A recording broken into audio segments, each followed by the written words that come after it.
Okay, everybody. Hold on a second. Maybe not quite yet. Maybe we're not ready yet, everybody.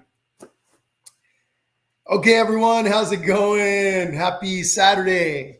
Welcome to today's session. It looks like we're live. Give me a second. Let me just verify that we are live. All right. Looks like we're live. Hello, everybody. Somebody please give me a sound check in the comments. Let me know that you can hear me okay. In the meantime, let me make my own sound check as you guys are jumping on.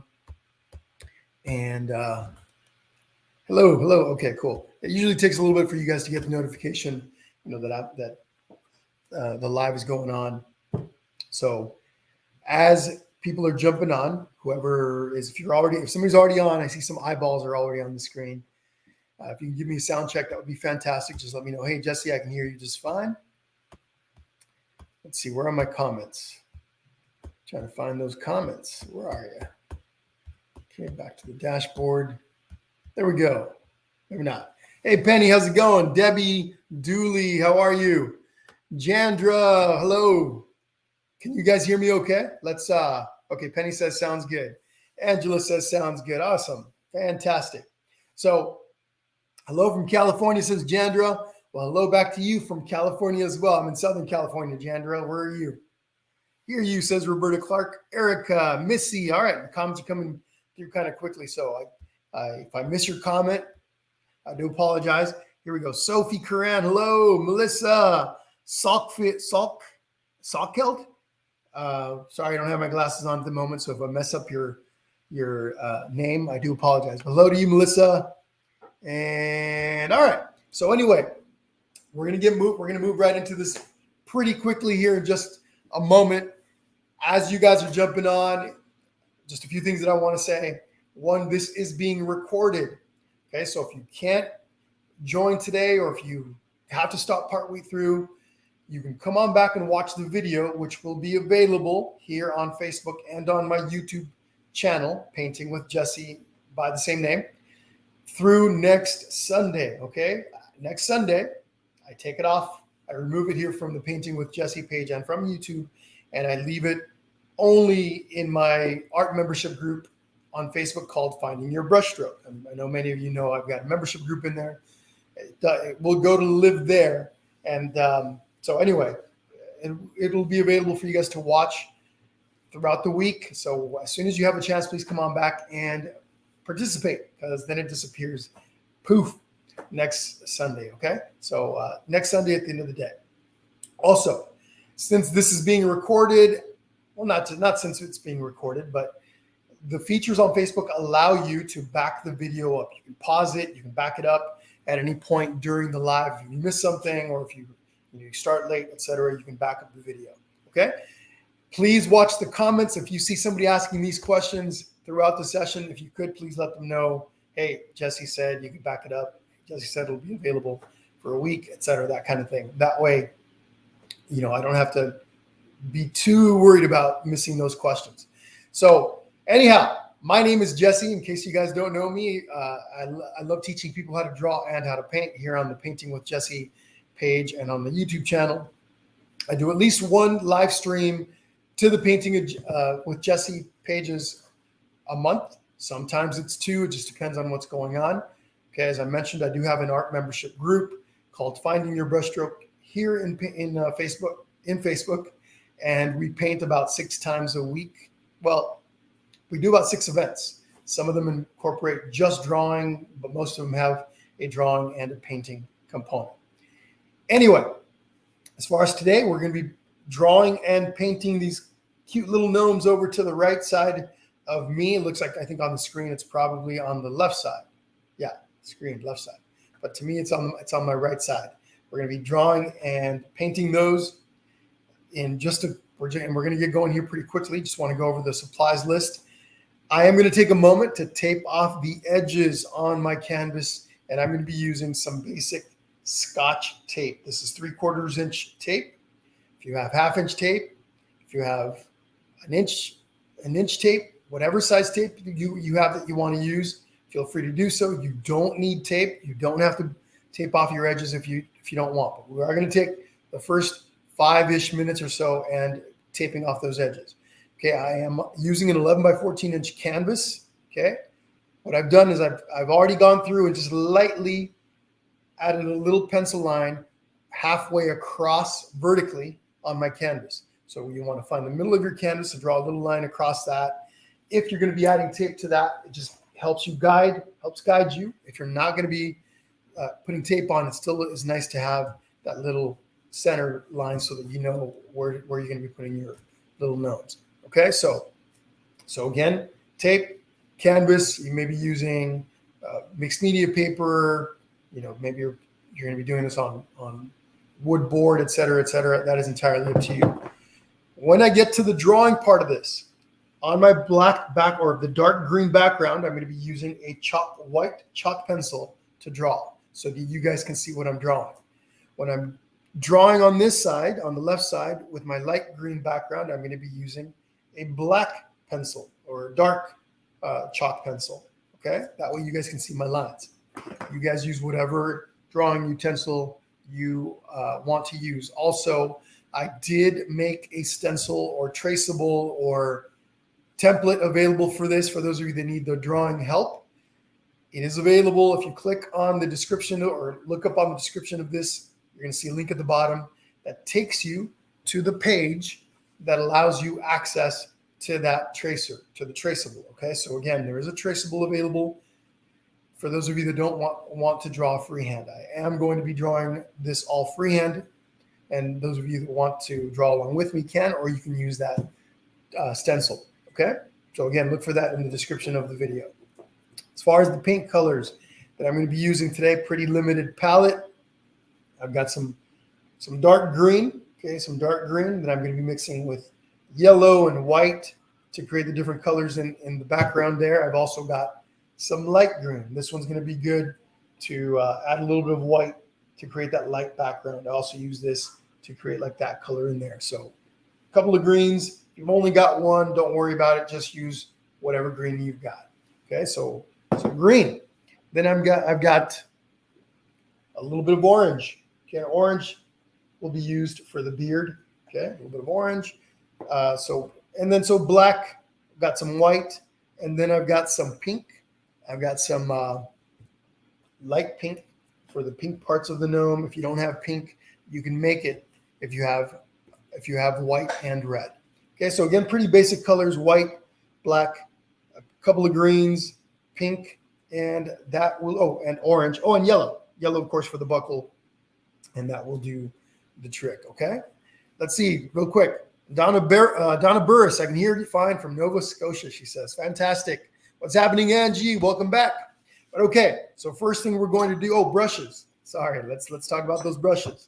I've got move my stuff out of the way so I'm not knocking things over. My paint over to the side. Real basic as far as brushes, nothing fancy. I've got a few flat brushes that I'm going to be using today. So I've got a 1-inch flat. Okay, 1-inch flat. I've got a pair of smaller flat brushes. One's a 1/2 inch, and then this one's about a 1/4 inch. Okay, just small flat brushes that I'll be using to add in some of the smaller details. And then I've got a couple of small liner brushes or round detail brushes. Okay, so just for some of the smaller stuff, outlining smaller areas, like when I do the outlines around the beard, when I do these little details down at the bottom. Okay, small little brushes. Now, today I'm going to be experimenting a little bit. When I paint in my backgrounds, I'm going to be using a flat brush. Okay, I want to leave some little streaky lines, and on my new painting over here, I'm going to make my backgrounds a little bit lighter, and this this fan brush is going to help me do that. Okay, but if you don't have a fan brush, don't worry about it. Just use one of your flats.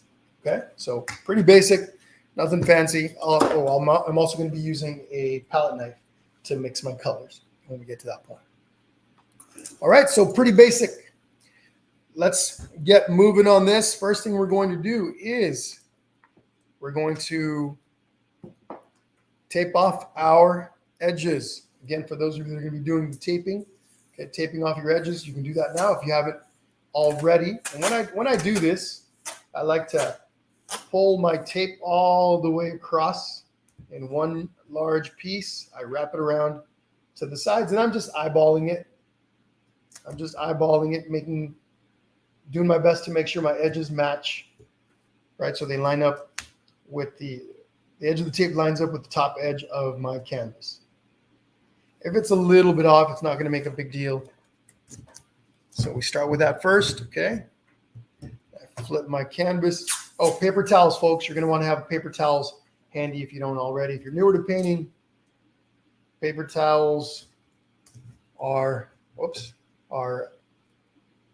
necessary to clean up not just messes, but you can use them to clean your brushes. Wipe off extra paint, that kind of thing. Whoops, and I think I had a little water on this piece of tape, so it may not stick as well. My hand was a little wet when yep, sure enough. Okay, let's get rid of that one. What's going on with my tape?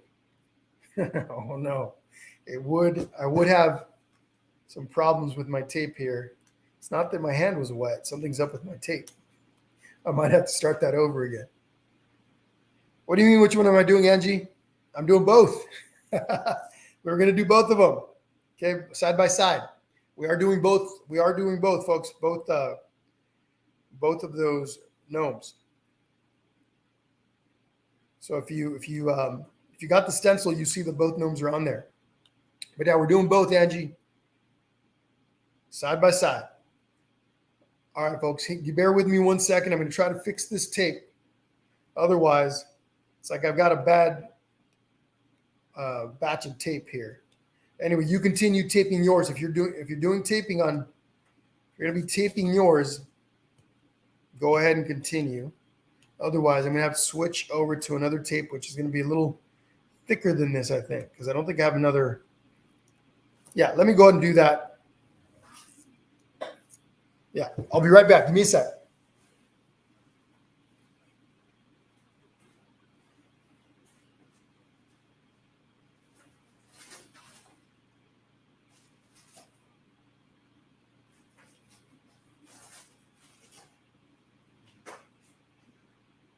Bigger or small?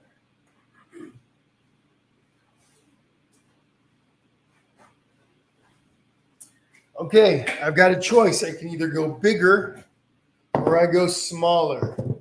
If I go bigger, it's going to make my gnomes too small, or at least not as small as I'd like, or not the size that I would like. So let's go ahead and remove this. So instead of 3/4 inch tape, I'm going to go with 1/2 inch tape. Let's see how this works out.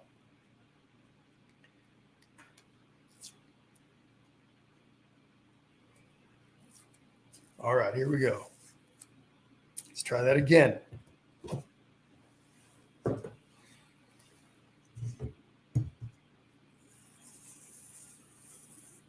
All right, here we go. So again, we're just eyeballing. I'm just lining up the edges of the tape with the edge of the canvas.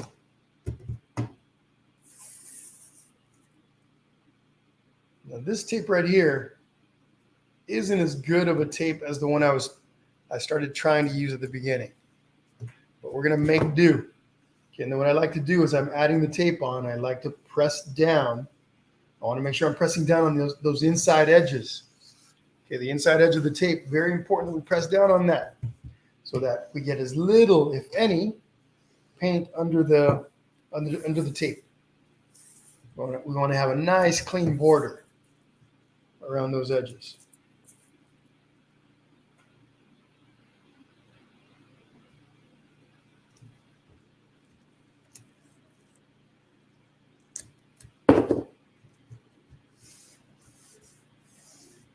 All right, one more side. Again, everyone, taping off the edges isn't necessary, but it does create a cool little frame finish to your painting. Creates a little bit of a nice clean look around the edges. Now, maybe you just want to frame the outer edge and you don't want to add a division between the two. You could also do it like that. 12 by 12. So anything will work, Angie. You just have to adjust your. You would just have to adjust the size of your gnomes. right? So you just, as long as you just stick them down the middle. All right, here we go. Let me put my glasses on for this one. So I've got a line down the middle here of my canvas, which I added earlier. This is the middle across. It's an 11 by 14 inch canvas. And I'm just eyeballing the center. So about what the other tape was a little bit transparent, so I could see the line, where the line landed. In this case, I'm guessing a little bit, but it's all right. As long as I'm close to the middle, that's what matters. All right. All right. And then we press down. So this tape here, again, is not as good of a tape as the other one that I was using at the beginning. So we might get a little bit more, might get a little bit of bleeding paint under the tape. And we'll see at the end. It's all right, though. Whatever happens, happens. We just go with it. We do the best we can. We make the best of whatever happens, right? So there we go. Taped off edges. What's happening, Clarine? Anita says, hello, Jesse. Looks like fun. Cute gnomes. I'm going to watch and paint later. Sounds good. All right. Canvas taped off. And what we're going to do first, when we start to paint, we're going to paint in the backgrounds first. Okay, so what I'm going to do is I'll paint, and it doesn't matter which side I decide to paint first. I think I'm going to paint this side first. And what I'm going to mix for that, so I've got this Liquitex light green permanent paint, which is already really close to the original color. I'm just going to add a little bit of white and maybe a little bit of yellow. And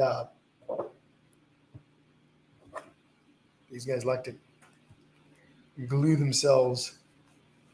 Let's see here. There we go. So a little bit of light green permanent paint. Again, use whatever green you've got. It's not super important. So I've got a plexiglass paint palette right here. I put that paint out right there, and I'm going to add a little bit of white just to lighten things up a little, raise the value a bit.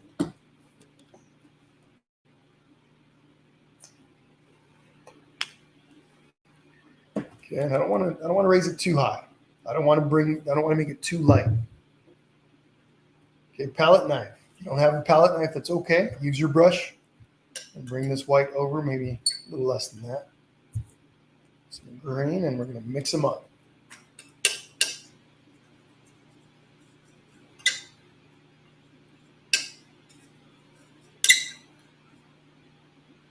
So you don't have to mix if you're mixing your paint, you don't have to thoroughly mix it.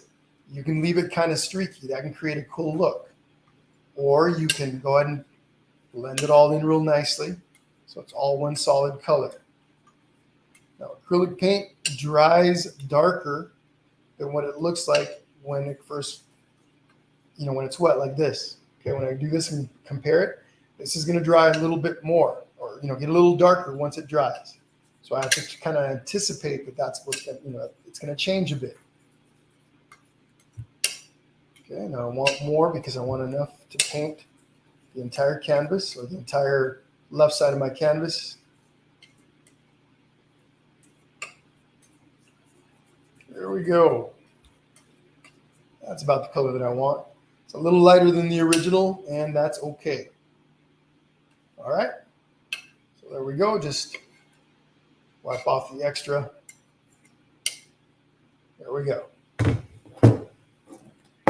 So, using my fan brush here, once again, just make sure that your edges on the inside edge of your tape, nice and tight,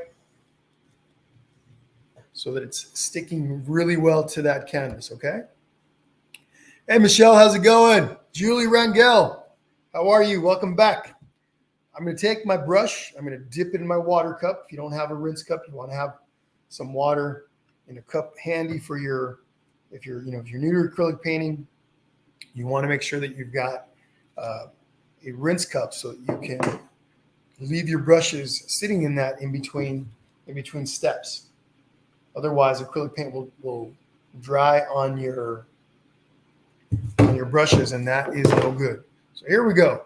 Just I'm taking my fan brush. If you don't have a fan brush or you're not a fan of fan brushes, go ahead and just grab a flat brush and do the same thing. Again, I'm using a fan brush here because I want this really nice and streaky. I want these little streak lines in here. I'm not going to make my background as solid as on those original ones.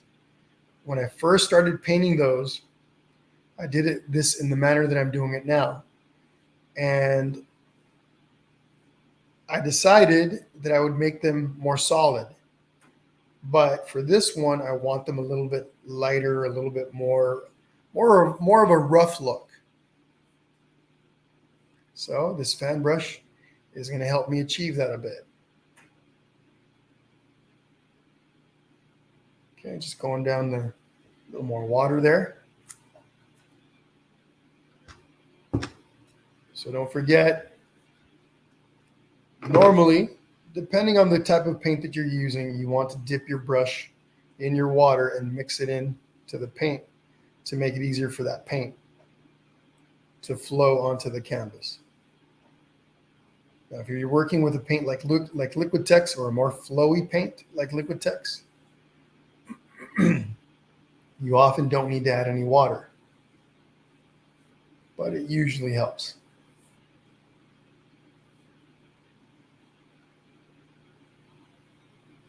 I'm going to go all the way down with this.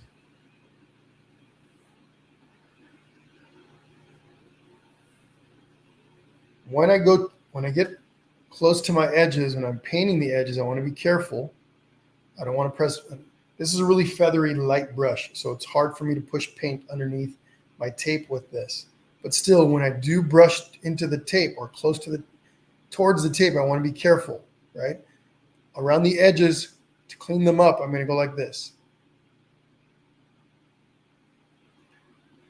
I want to avoid pushing paint into the tape or under the tape. Okay, now I can go back to feathering my.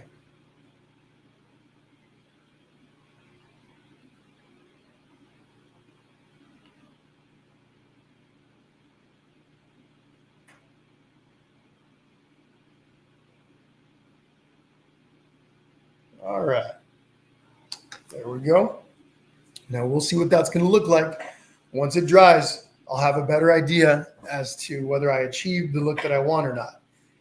If it's too translucent, too transparent, or I can see a lot of the canvas kind of coming through the paint, I might do a second layer of paint over that, but I won't know until I'm done until it's dried. Okay, so what we're going to do now, though, is move from this over to the dark green side over there. Now that looks black because I mixed black with green. Okay, so I'm going to take a moment. I'm going to pause here. I'm going to look at the comments. If anybody has any questions, please put them down. What I like to do is I'm going through the steps. As I'm going through the steps, I will look back at the comments in between steps to see if anybody has any questions or any comments. If you guys are new to the page, first time here, let me know where you're joining me from and who you're painting with. Actually, if you're new to the page or if you've been here for a while. What's happening, Liz? How are you? Cheers, everybody. I'm drinking a little bit of coffee. It is late in the afternoon. It's 4:25 right now, West Coast time. But I'm drinking a little bit of coffee.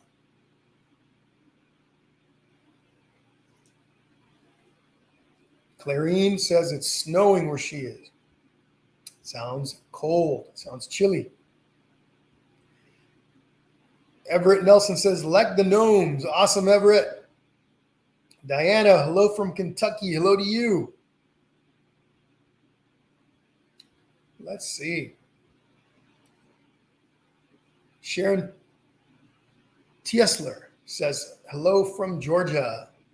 Hi, Missy. All right, back down to the bottom. Tiffany Miller says, I'm painting with my daughter. Diana says, thank you for sharing your talent. You're very welcome. Thank you for joining in today. All right. Let's go ahead and go over to the other side. Now, the other side, I could use the same green and add a little bit of black to it, but instead, I've got this darker green. Again, if you're working with one green, that's all you've got, that's okay. You're going to be just fine. You don't have to use You also do not have to be using the same colors that I am, right? It's up to you. You can change it up however you want. But I'm going to be using this dark green. This is called Hooker's Green from Liquitex.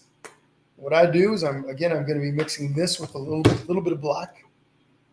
So we'll put some up in here, this corner of my palette. As I'm working on the right-hand side, the left side is going to be drying, which is what we want. Right? That way, hopefully by the time I'm done with the right side, this is dry enough when we can start drawing on it. That's drawing is coming next.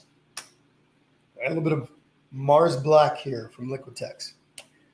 Whatever black you got, those are going to be just fine. So, dark green, palette knife. I think I'm going to use most of it, so I'm just going to go ahead and scoop it all up.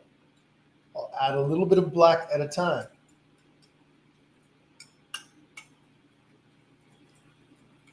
Probably going to need a little more green, I think.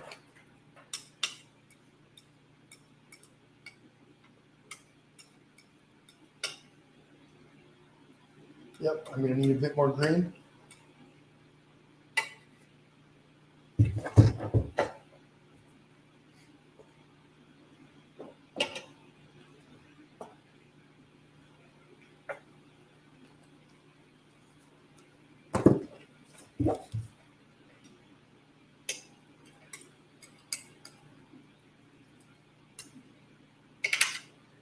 Again, keep in mind whatever color you're seeing when your paint is still wet, it's going to dry a little bit more. It's going to get darker when it dries. So keep that in mind. And let's see, is this a good color?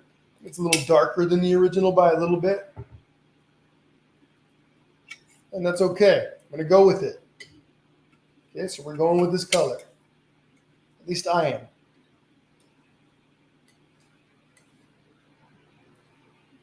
Feels like butter. Nice and creamy. All right. Back to my fan brush. Going to clean it up a bit. Those sound like beautiful colors, Angie. Beautiful colors. Use what you got, folks. Fan brush. A little bit of water. Okay, I come over to my paint. I go like this. Okay, notice I didn't go into all of this. I don't need that much just yet. Okay, so just a little more water. Once again, I just dip my brush into that water just a bit. Okay, the water helps the paint flow. So here we go.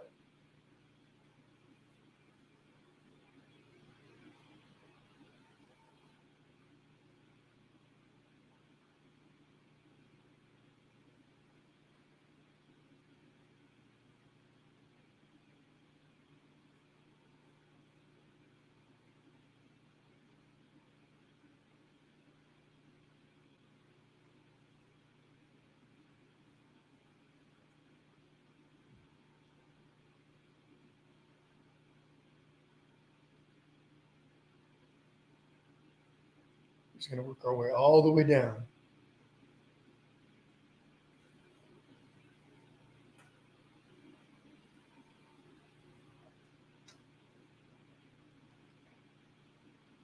So over the next couple of weeks or so, actually a little less than that, next week sometime, I plan on having the next event listed for the Painting with Jesse page. Okay, so probably going to be an Easter/spring theme. Don't know what we're painting yet. I have some ideas, but be on the lookout. Be on the lookout for the next theme that we're going to be doing in here. So within the next week, it'll be up. Don't forget to, if you're not already, follow the page. Also, you can sign up to the Painting with Jesse email list if you're not on there yet, because I do send out notification emails to the followers to let you know, hey, this is what's coming next. That way you don't miss the events on here.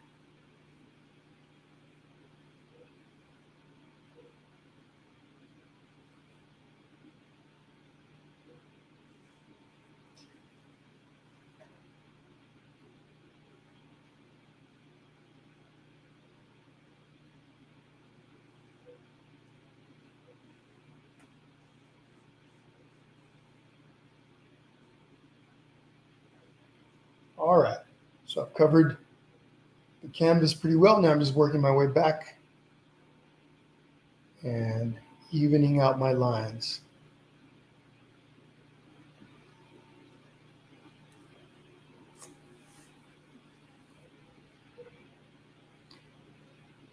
Hey Angie, I'm using the same brush.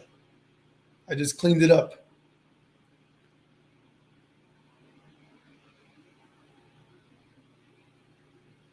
So again, it's going across,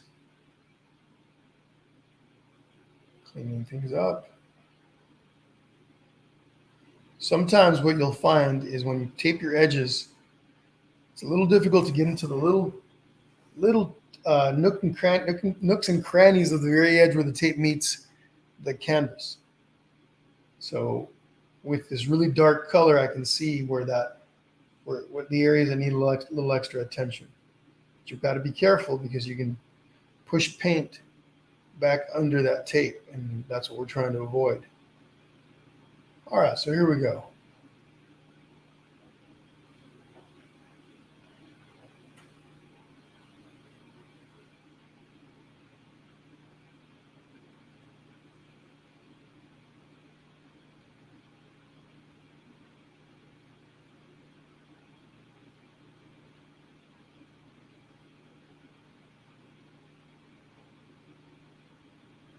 Okay, let me take a little step back.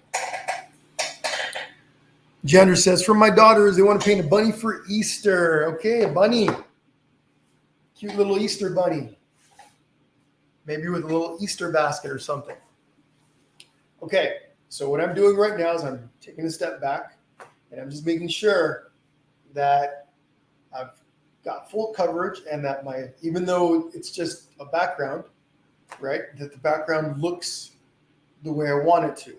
As I mentioned earlier, my goal today is to leave my background a little bit streaky, a little bit almost translucent. That's the background that I want for today's piece. Now, if you want a more solid background, what you would do is you would let this dry and then go ahead and add a second layer of paint. Sometimes even a third or even fourth coat is needed to get a really nice solid background. But all of that depends on the type of paint that you're using. Acrylic paint, which is what I'm using, and most of you are, I'm assuming. Some of you might be using watercolor or oil paint. But acrylic paint tends to vary quite a bit by brand as to how much coverage you get with each layer. Sometimes you have to layer more with some paints, and some paints you don't need as many layers to get a nice full solid background. Okay, so with that being said, let me touch over here. I'm going to take my blow dryer. I'm going to speed up the drying process on this because this side is still a little bit wet, and I want to make sure that I'm not working with a wet background when I start my drawing. So all right, but let's see. Let's take a look at the comments. Don't be shy, folks. Say hello. Please say hello. Also, if you have questions about the process, if you got questions about any of this, or you'd like clarification on something, please let me know. Okay, let's see. Patty Bergen Hancock. Hey, Christiana, she's talking to somebody she's sending a message to somebody on here. Coming to Alaska from Florida in July. That sounds pretty fun, Patty. There we go. She's talking to Christiana from Alaska. There we go. All right. You guys can chat with each other if you'd like in here. That's allowed. No problems. Patty Bergen asks, Hooker's green? Yes. Hooker's green is what I used for that background. Okay. Hooker's green. Hue permanent is what I'm using for that dark background that I mixed in for this part of the background. Okay. Crystal says hello from New Mexico. What's happening, Crystal? Hello to you. And of course, Patty's in sunny Florida. Michelle in Illinois still. She says, but it's just me these days. Okay. Another blizzard, Penny? Oh, no. That's no fun. That is no fun. I won't talk about the weather over here. It's a little rainy today. That's all I'm going to say. All right, here we go. Because I know some of you guys are in really cold parts of the country, and it's tough. Parts of the world, because some of you guys are joining in from other places. Here we go. Blow dryer.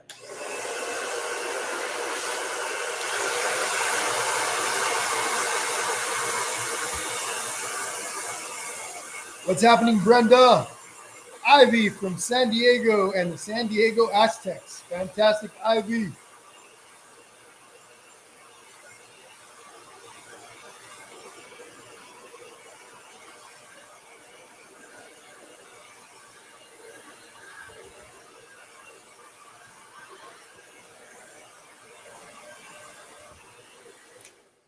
Okay.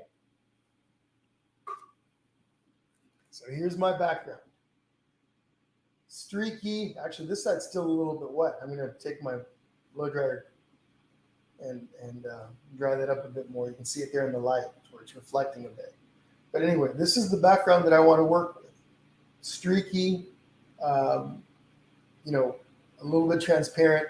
Now, when I get to the gnomes are not going to be that way. The gnomes I'm going to layer so everything's really nice and solid. What this does a couple of things. It makes my background look a little bit maybe worn or old. I don't want to say it looks. What's the word I'm looking for? Weathered. Actually, maybe a little bit. Almost like an old faded paint job on a wall or something like that. But I want my gnomes to really stand out.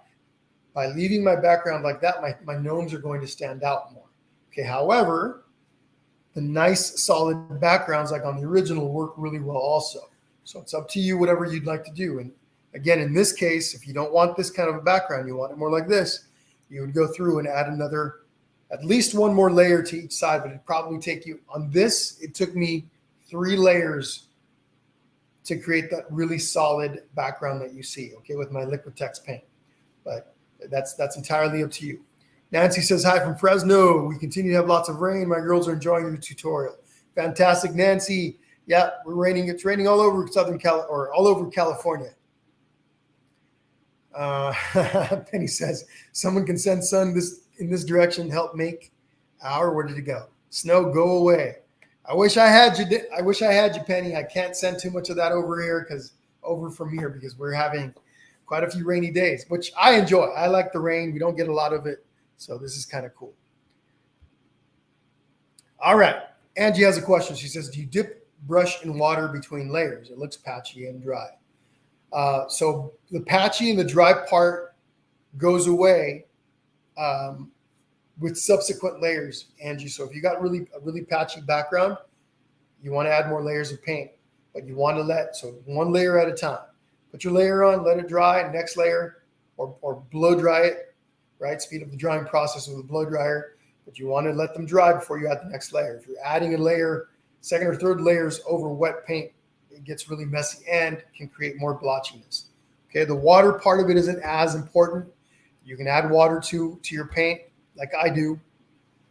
What's happening, Sue and Tiffany? But that is up to you. It's the layering process that makes everything work. But okay, let's get into the drawing part of our little gnomes. Okay, let's take a close look. I'm going to start with the little guy on the right, I think. And for that, I'm going to bring the easel closer to the camera. But take a look at this is what I wanted to do. So just real quick, real basic, not a whole lot of detail on these little guys, especially the bottom half of their faces or under the cap. There's not a whole lot of detail. Most of the detail is up in their little caps. Okay, but we're gonna draw in the outlines of our gnomes. We'll start with that first, of each gnome. So I'm gonna bring the canvas forward. Let's see, hopefully, let me see here. We're in view. Yep, I'm gonna bring it a little closer still, so you guys get a good view of what I'm doing. Those of you that are gonna be doing everything freehand. And again, for those of you that don't know, I did create a stencil or template tracer that you can download, PDF download that you can make a print out of and use to help you out with this. If you look in the description of the video, you'll see the link to that. It's basically a link to the email list. Even if you're already part of the email list, you should have received an email from me with the link with the stencil in it.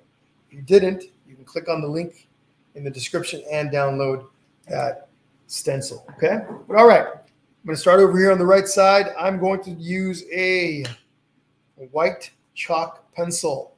Let me sharpen it up real quick. Where's my sharpener? There it is.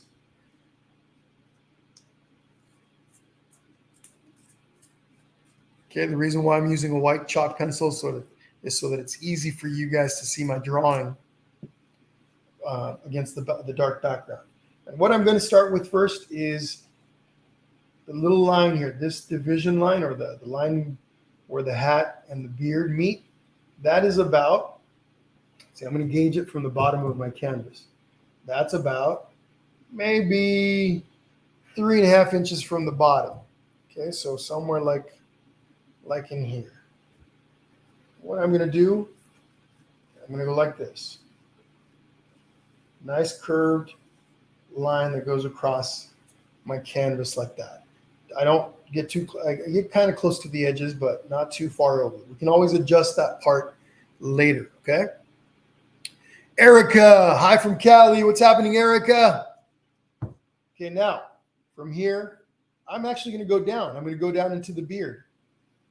Okay, we're going to go like this. What's nice about working with chalk pencils is that they're easy to erase. Okay, this is easily erased if I don't like it. Okay, so here's my beard. Don't overthink this, folks. Pretty basic, nothing fancy here. Just look at the lines and try to recreate the same thing. Again, especially if you're drawing everything from scratch. What I'm going to do next is I'm going to draw the outline of my hat. The tip of the hat is going to end up somewhere about right here. Keeping in mind that I'm using skinnier tape than on the original, so I'm going to have more space up here, right, to work with. So I'm going to put the tip of my hat about right there. So from here, I'm going to come down. I'm just going to kind of curve it nice and loose. Comes out a little bit like this. And then it goes down like that. Don't stress too much. Your hat can be a little different than mine, or even a lot different than mine. Okay? So there's the left side of that hat. Now I'm going to ask you guys, when you're all done, whether you finish today, tomorrow, the next day, whatever, to send me pictures of your paintings. Send them to me here through Messenger on the Painting with Jesse page. Okay, so if you go to Messenger on Painting with Jesse, you could attach your picture and send it over to me. I'd love to share those. What I do is I'll wait about 3 days or so. I'll get as many paintings as I can, pictures of paintings, and then I'll share them with the Painting with Jesse page all in one giant batch. All right, other side of the hat. So from over on this side, like that. Nice and easy, nothing fancy. Just come down, goes back out, comes out like this, and then comes down. Almost looks like an ice cream cone. Kind of. Upside down ice cream cone. Can you guys see it? Here's the cone, and there's the ice cream on top. A cut off ice cream cone. What's happening, Kathy? Okay. Just going to erase a little bit here on top. Need a little bit more space for my shamrock. Now let's take a close look at that shamrock. All this is 3 hearts. We got 1 heart, 2 hearts, 3 hearts. You guys see that? A heart, and a heart. That's really hard to see. It's really light, but I have the little stem right there. I probably won't include that in my new painting.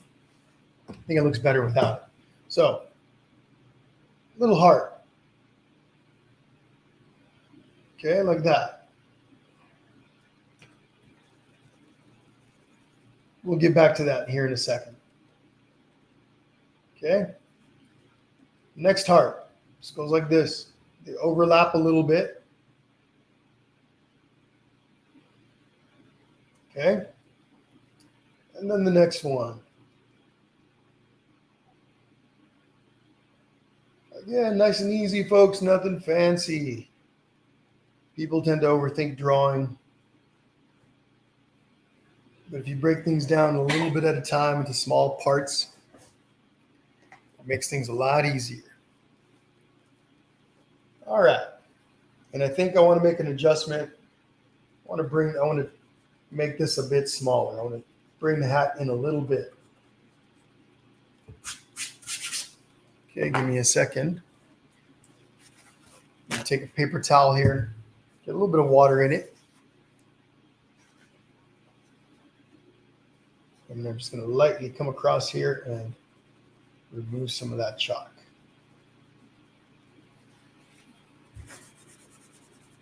Okay, we'll let that dry a bit. But okay, so we'll come back to that here once I've got that nice and dry. I'll come back and add more to that. So we're going to go here to the little band, the bottom of the hat. Just draw a little line that goes across. If this is slightly curved, you want to match that curve on that line, okay?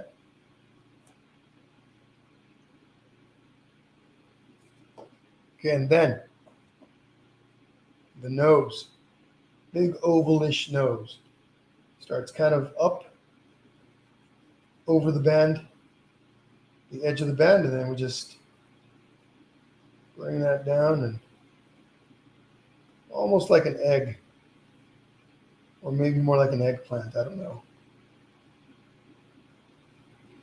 Okay.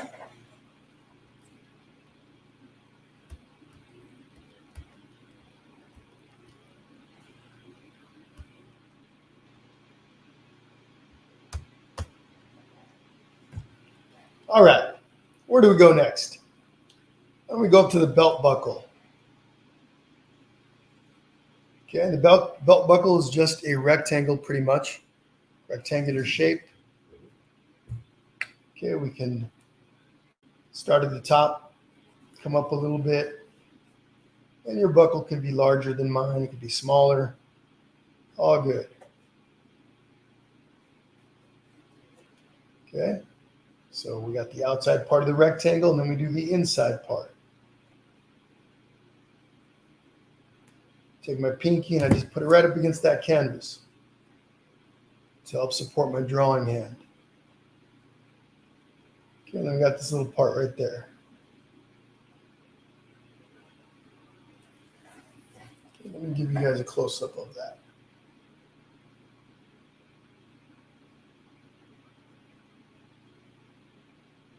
Okay, nothing fancy. Hey, Patricia, hello to you, all the way out in Virginia. Okay, and then the black part of the belt or band. And I'm just doing the top edge, right? We already hit the bottom edges. You can say that this is the bottom. Here's a little tiny bit. What was that? I heard a beep. I don't know if that was my phone or if that was what was that? I don't know. We'll figure it out later. That was a weird beep I've never heard before. I think I better check my stream. Okay, that's still there. Let's see.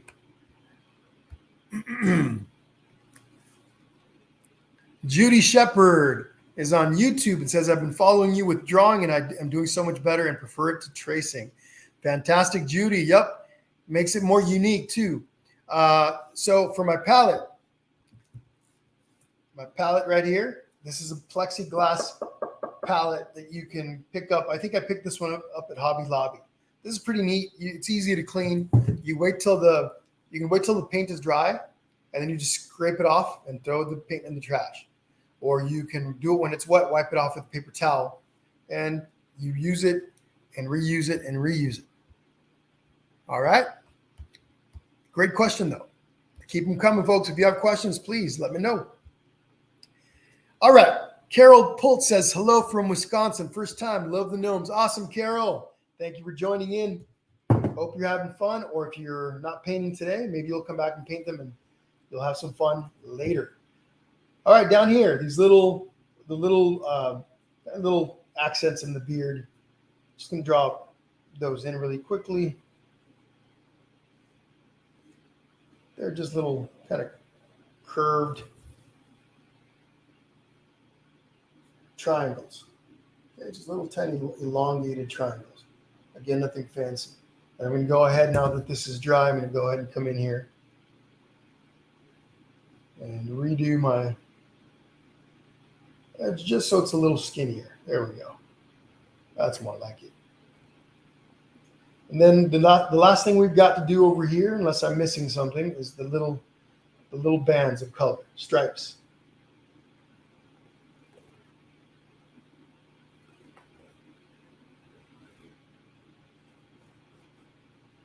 And then one last one there. And you notice this one has a slight curve to it, so does that one, but they vary a little bit. They don't have to all be perfect.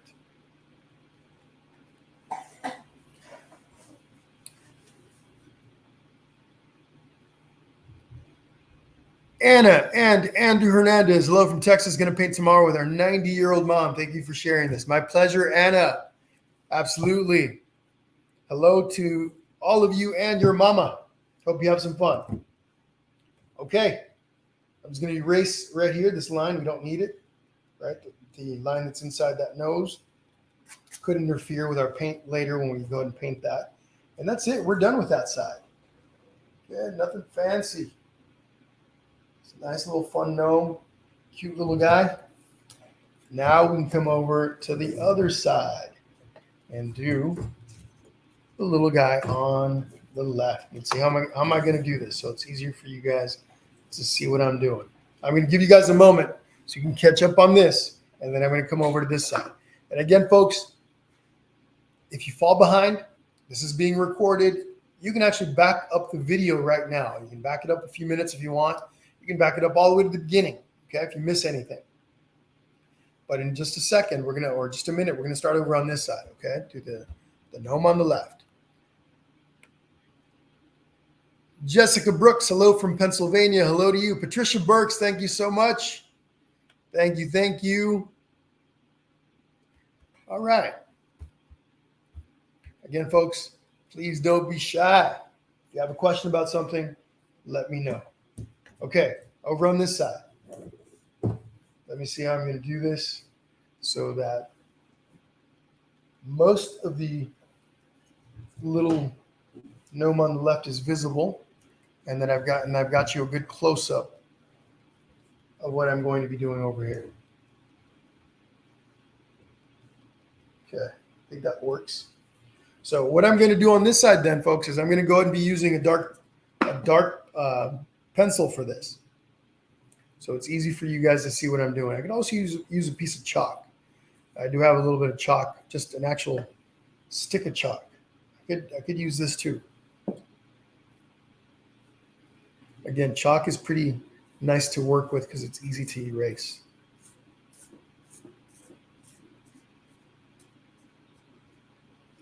All right, here we go.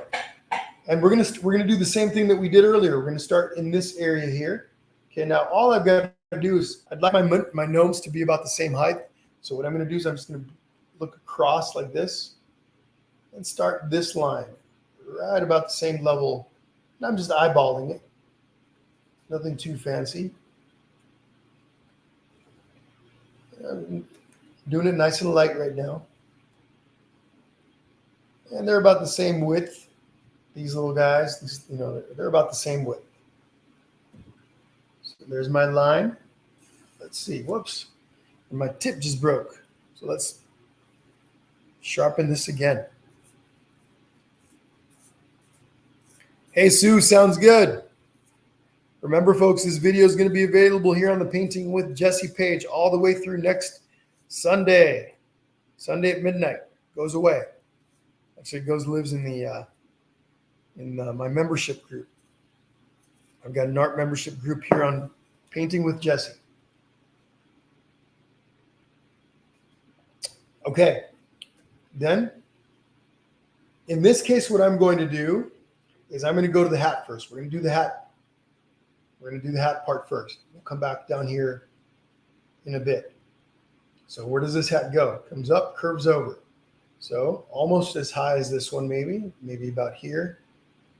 Just going to put in my little curve. So that part right there, top part of the hat.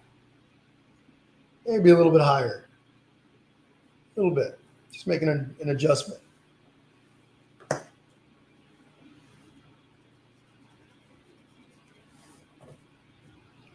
Okay, let me make that a bit darker for you.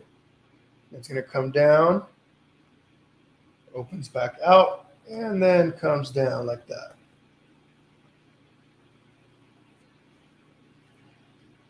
Okay, I'm going to come over to the other side. Goes down like this.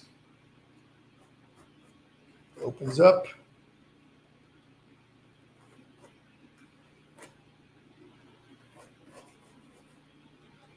Kind of like that.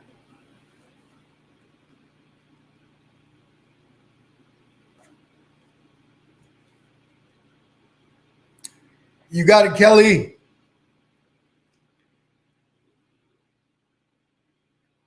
Oh, Kelly, I'm sorry. I didn't see all your message, your text or your comment. So the membership doors right now are currently closed. They won't be open. So I opened them last month. No, they were open at the end of, oh, my brain's not working right now. At the end of January, beginning of February. My brain. Sorry, folks, my brain isn't working right now. And then they closed back up. So they were open for a week, closed back up. I'll be opening up the doors again in May. Okay, there is a waiting list you can sign up to. Just sign up to the Painting with Jesse page, and I'll send more information. Or Jesse with Painting with Jesse email, and I'll send more details as they start to develop. But the doors will be opening again in May. Okay, well, we'd definitely love to have you in there. That'd be fantastic. All right, so we got our hat. Just made a little adjustment right here. Maybe it needs to be a little taller. We'll see. We'll figure that out here in a bit. But our shamrock over here, I'm just going to go ahead and add that right now. Why not? So this one, just like the other one, we start with a little heart. Okay. Another heart. Okay, and then another one over here.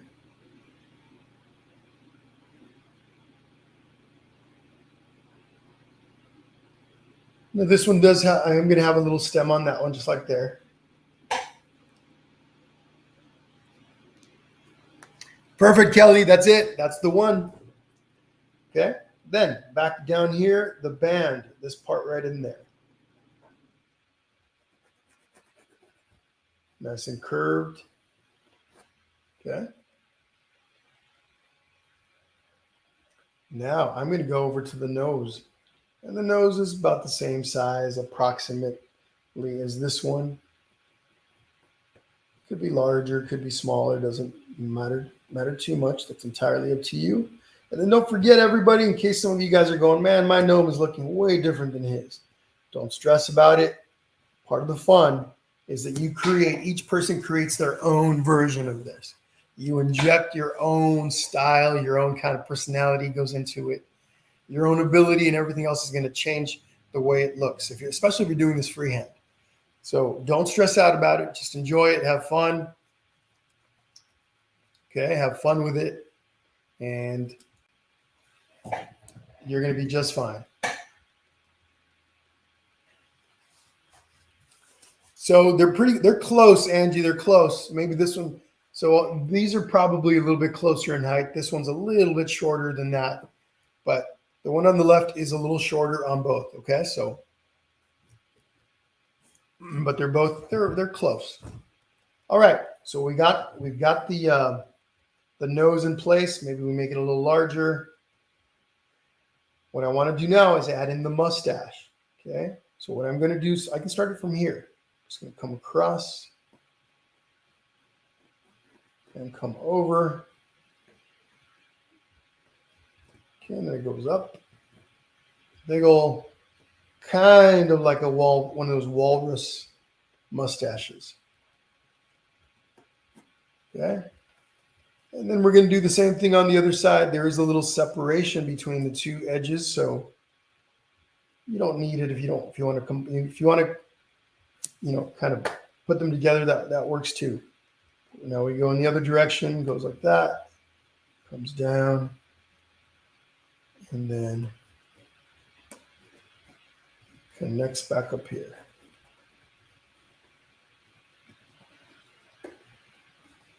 Okay.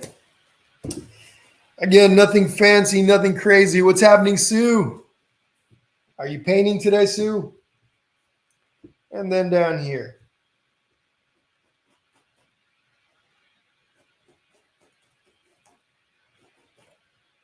And then the little details in the beard. Elongated little triangles, skinny triangles. Awesome, Sue. Can't wait to see what you're making. Yeah, nothing fancy again, just real basic lines. Okay, I'll erase this because we don't need that.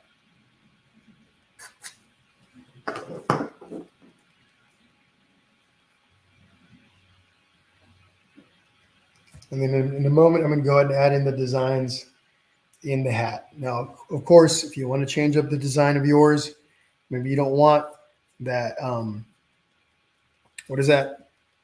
What is this again? What is the argyle? Is it argyle? Oh gosh, my brain's. These little checker things, little square things. If you don't want those, it's okay. You can make stripes, you can make circles, whatever you feel like. It could be one solid color. Entirely up to you. But I'm going to go ahead and start from right here, right up in this area. My little line kind of curves in a bit. Now these lines aren't going to be straight. Okay, they're not. You got slight little curvature to them. Makes things look a little more realistic. A little more depth. Okay, and then this one up here.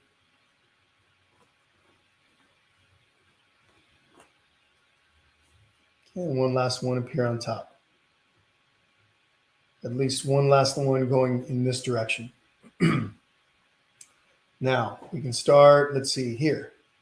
For the ones going in the other direction.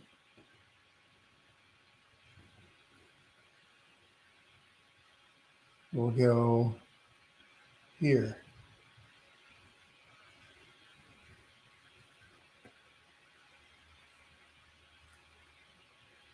Right over here.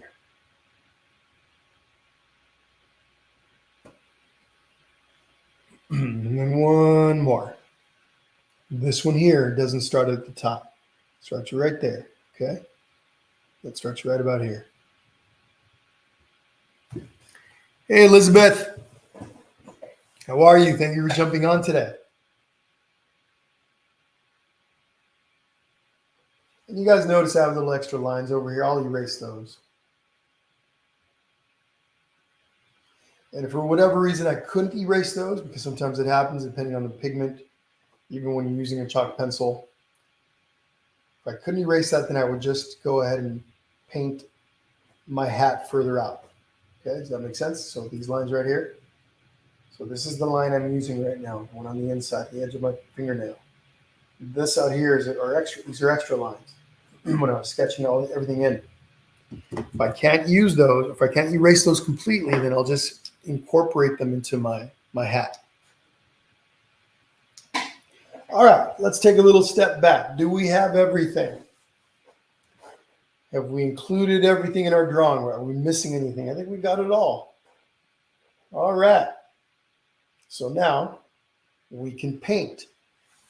Before you paint, though, make sure you take a little step back, right? Take a step back.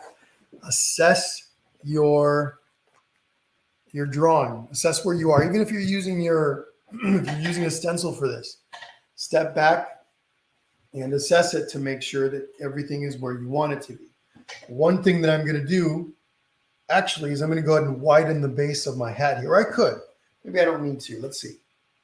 It just would look a little bit more symmetrical to the other gnome if I go ahead and do this. Just widening the hat a little bit. Also I think it gives my hat a bit more personality. So there we go. I'm going to use those lines up here on top. Just makes my hat look a little nicer. Okay, and then my lines, if I'm gonna, so those lines would come out. I'm just making the correction to the lines on the inside of the hat. Okay, so I'll look again. I think that's it. I think everything else is good. Okay, and then the other thing is, since we did the background first, and we're going to go ahead and paint over that colored background, sometimes, often, the color that you use for the base can interfere with the color that you add over that. So, for example, on this little gnome here, since I did the background in first, nice and dark, when I added the orange, it took the orange and made it a bit darker. And you can see it more in the video than in person. As I'm looking over on the camera, it's more, for some reason, it's more apparent. You can see some of the dark areas coming through of that background, which means I would need to, if I wanted to eliminate that, I would need to add more layers of paint. The option, though, would be, and this is an option for you guys to decide on, that you paint everything in white first. So you can do a white base or a white, white base of a base of white paint first, and then you paint your gnome's colors over that. So, for example, maybe I just do it to the beard. I paint all of this in white. I let it dry, and then add my orange on top of that. That way, this dark color doesn't interfere with your paint. Okay, just something to consider. No, I'm not going to do that. I'm saying maybe with the orange, I'll add a bit of white to the orange itself. There's another trick. Okay, so we're gonna start with that orange. So I'm going to take some of my. This is my. Wow, I need my glasses. Cadmium orange hue. Okay, and I'm going to take a little bit of this. I'm going to put it on my palette.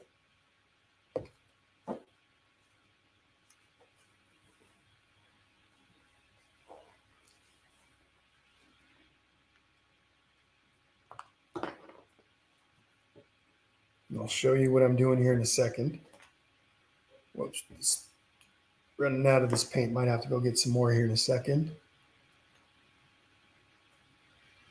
I think that should do it.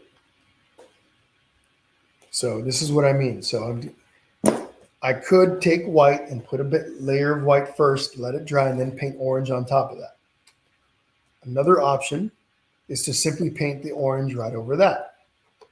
And then maybe I have to layer it a bit more to make it really orange. The other option is that I can go like this. I can take some of this orange, take a little bit of white. What the white does, excuse me, is it makes it more opaque, less transparent. Okay, now when I come over here, let's see. Let me push this back and push these together again. And I'll put, let me see here. Give me a sec.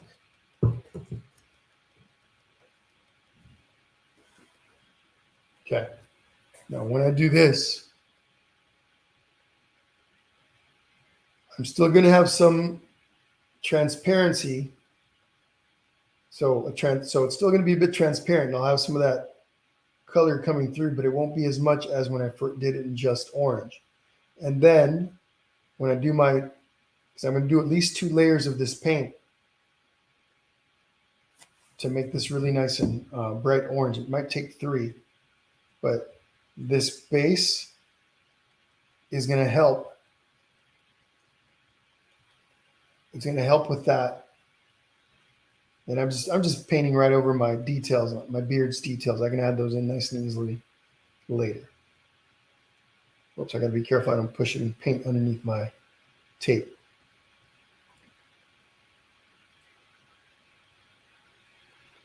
So it's up to you, Angie, if you want to fix that. You don't have to. You can leave it like that or make the adjustment. Up to you. It depends on what your vision's telling you. When you look at it, what does your brain say? Are you okay with that, or do you feel like it needs to be changed? a lot of art is a personal preference thing, right? Art is, it's in the eye of the beholder, just like beauty, right? So if you're happy with that, then you leave it, and if not, then you can go back in there and change that up. All right, so we're going to leave that like that, nice and blotchy, nice and uneven. But when we do the next layers, that will get corrected. All right, so the next thing that I'm going to do is I'm going to take, that's the only area of orange in the entire piece. So I'm just going to move on. I'm going to take some of my pink color, this light pink. Now, again, if you don't have light pink, you simply can make it with red and white. Now, if you want to add a little bit of brown to your gnome skin to make it maybe a little more realistic, you can mix a bit of brown in there. Maybe your gnome has a bit of a tan, or you can just so to the red and white mixture. And when you've got pink, you can add a little bit of brown in there, or a lot of brown. It's up to you. Okay, here we go. We'll start with this nose first. Now this pink already has a lot of white in it. So in a sense, it's helping take care of that dark background.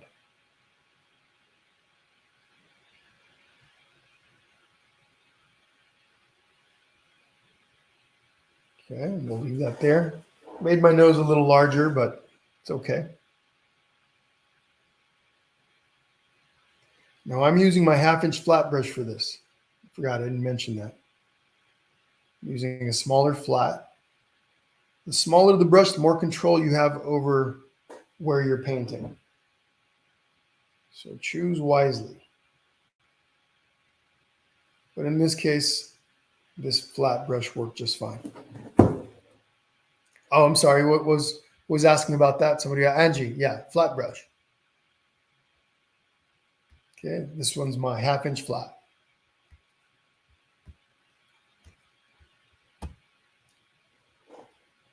All right.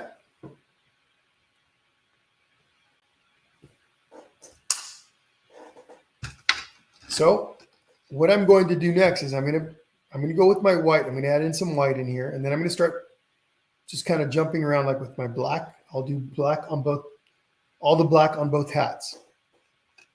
Okay, so I try to match up, do the same colors. Whatever area uses the same color, I'm going to try to go to that on both of the gnomes. So just cleaning up my brush and my rinse cup. Whoops, I just used it, part of the paper towel that had paint on it. So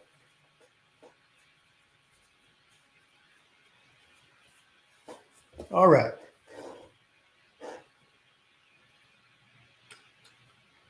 Let's get some white back on here.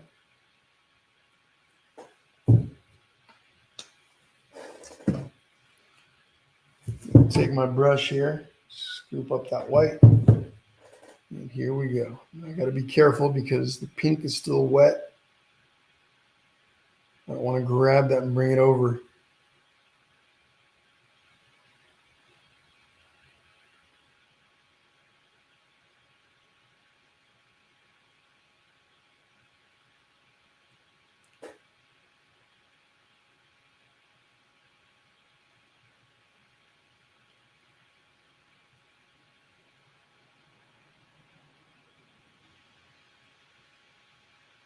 So what I'm doing is I'm also pulling the paint in the direction of the mustache, right? So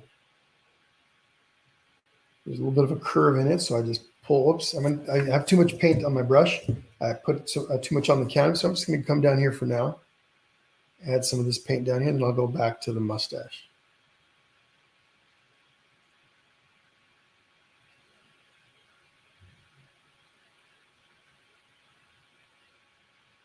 To avoid pushing paint under that tape, right here on my edges, I'm just going to paint upwards.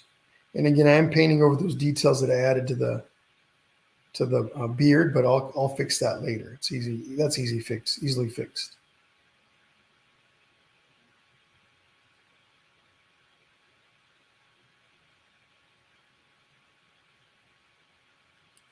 right.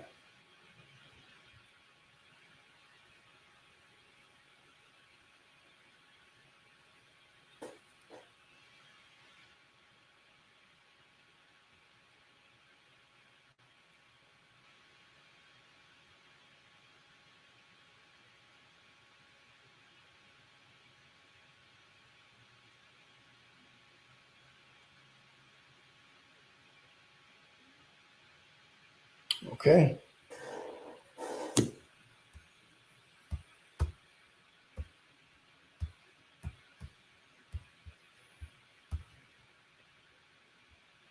Let's see. Rachel says you were painting this picture on mixed media paperwork. Could you use tape off? Yeah, you could still use tape. I would with mixed media paper. You want to make sure that you're using painter's tape.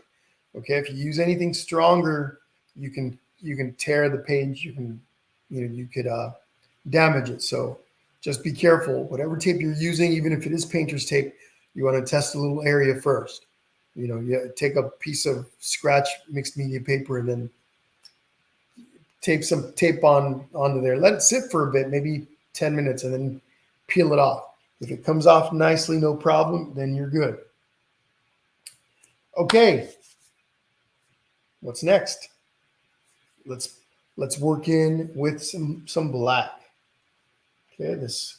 Oh, I still have some on my palette, so I don't need to add any more.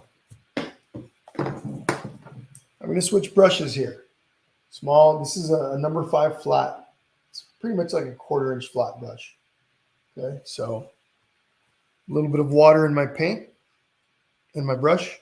All I'm doing when I say that, all I'm doing is just lightly dipping my brush into that water, and then I bring that over to my palette and mix in with my paint. So I don't do that every single time. It just depends on the area and the color that I'm going to be using. Okay, so we'll start right here with the band on this little gnome. We're going to come across. I'm using the skinny part of my brush right now. Got to work carefully around the nose and the mustache.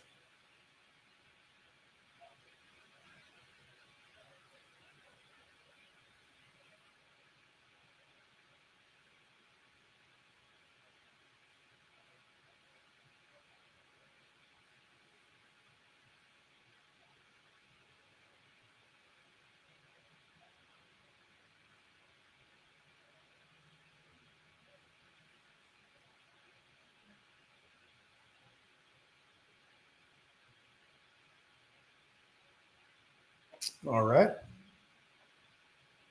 And then let's see, up on top, I'm going to select the same little squares for this. So the same pattern as on the original. This little triangle in here has some.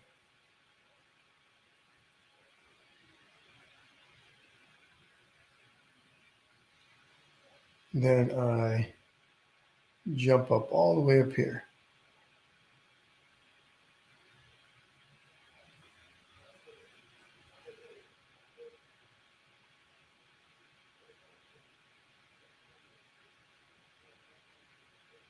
Then over here. You got it, Rachel. My pleasure.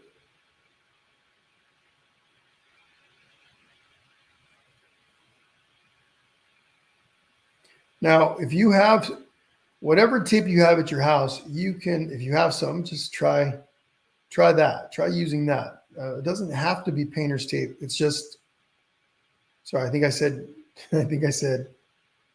you want it to be painter's tape. So you can try whatever. That doesn't mean that other tape won't work. It just means that you're safer using painter's tape. If you, whatever tape you have at your house, you can try that. But again, you want to test it. You want to test a little part of, of a mixed media paper, or whatever it is that you're using, drawing paper, etc., and see if that will work. Okay. Otherwise, I mean, because it could work. It could be perfectly fine, and you'd be good with that. But If you have painter's tape, then go with that. Okay. All right. There's my black over here. Now I'm going to come over on this side. The only area over here that's black is the belt or the band on the hat.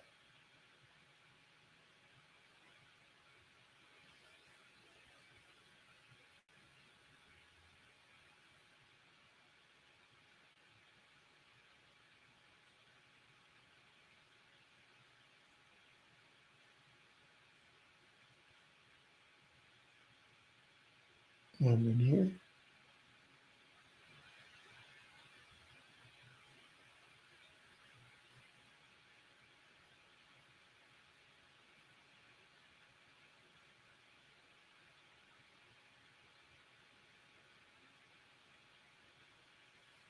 Okay.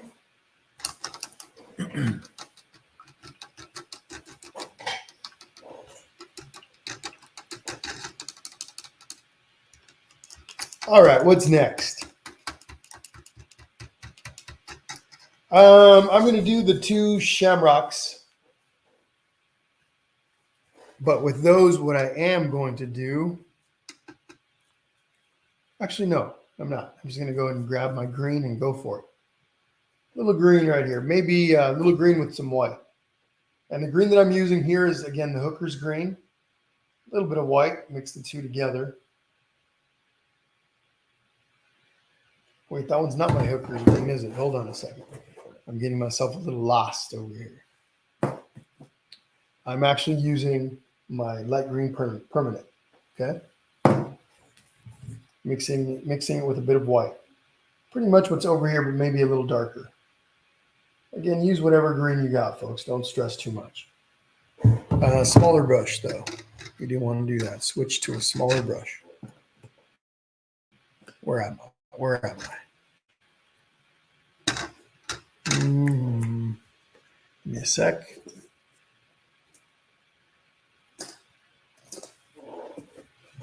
Okay.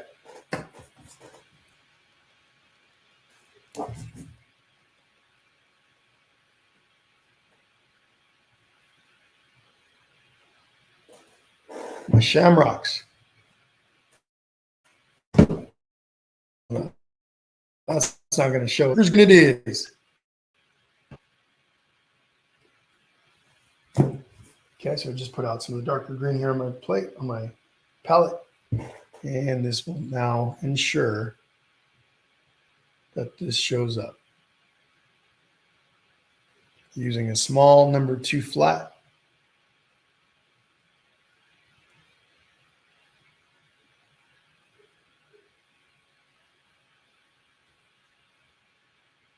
All right.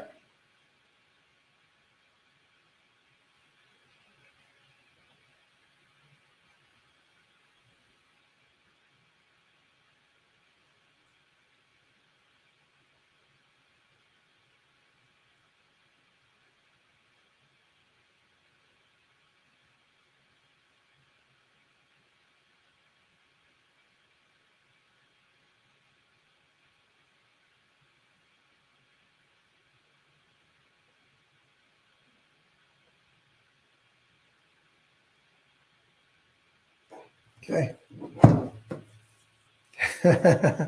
Not hard at all, right, Erica? Yeah, it's not too bad. This is actually a pretty fun, pretty simple exercise. I picked it for that reason. It's kind of what I wanted to make something relatively easy. And I say relatively easy because it depends on different factors, but I wanted to keep it nice and simple. So I'm glad you're liking that.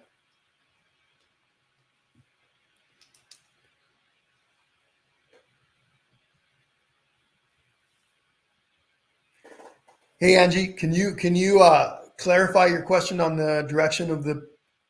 You're asking a question, but I'm not quite sure I'm understanding what you mean. Okay. All right. So we're gonna go ahead and go. Where do we go next? Let's go over here. We're gonna paint these colors in, which is basically hooker's green and maybe a smidge of white. Let's see. I'll tell you right now. So hooker's green, going to bring some down here. Instead of adding white to it, I'm just going to take some of this, which has white in it. There we go.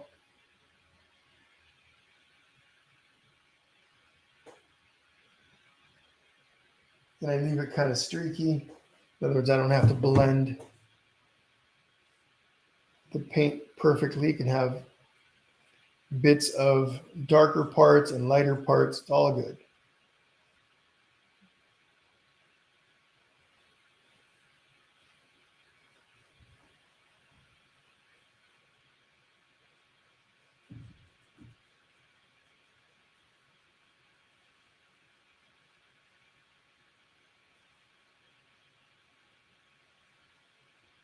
Okay. Now we'll come up here and see right here. Don't forget, folks, send me the pictures of your projects when you're all done. Your masterpieces. I'd love to see them. And if you guys want to take a little picture with you guys holding them, or your group, those are even more fun to see when you guys are sitting there holding your paintings. Again, I'll be sharing when I get a batch of them, a good amount, then I'll share them with the Painting with Jesse group, so everyone else can see. So you guys can all see each other's paintings. That's part of the fun. Again, everyone, the goal isn't to create something exactly like mine, or I mean, unless that's what you want to try and do. But you want to kind of make, maybe just as a suggestion, make yours unique, make yours a little different. And it's okay that if one of your gnomes is bigger, skinnier, etc. All good.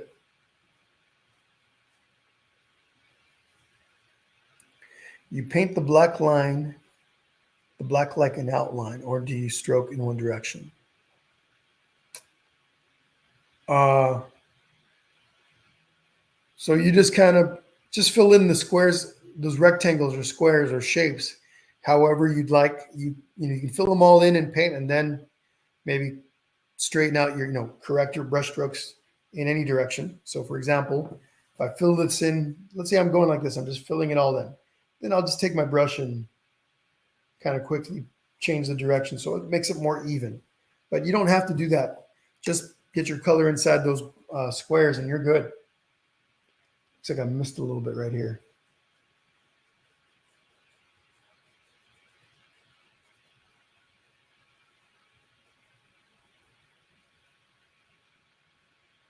See some of the green of the canvas coming through, or of the underlayer coming through. Okay, then a little more Hooker's green.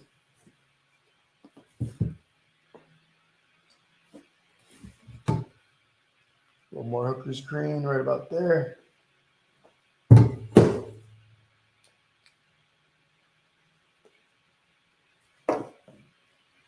Let's see. So watch, Angie. This is how I'm gonna do this. Hopefully this answers your question. I'm gonna take some of the Hooker's green, bring it down here. I'm gonna grab a little bit of this once again. I'm just mixing it, creates a little bit of streakiness in my paint. And this isn't the part that I'm trying to explain. But when I come in and paint in on the squares, so I can outline it first if I want. Concentrating on outlining first can help me keep my paint inside my little shapes. But then once I have the paint in there, I can just choose any direction. I can go like this or like this, doesn't really matter. And then I just choose that direction and go for it. Okay, and then like for example here.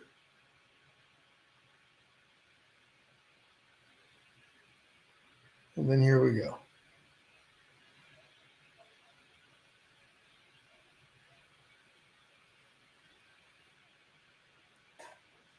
Okay, perfect. And then over here.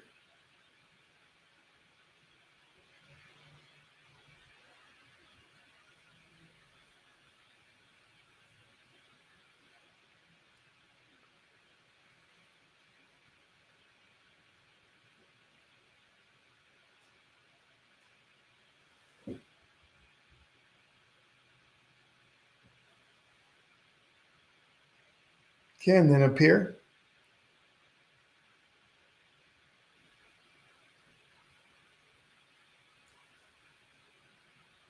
And then last one is this one right here.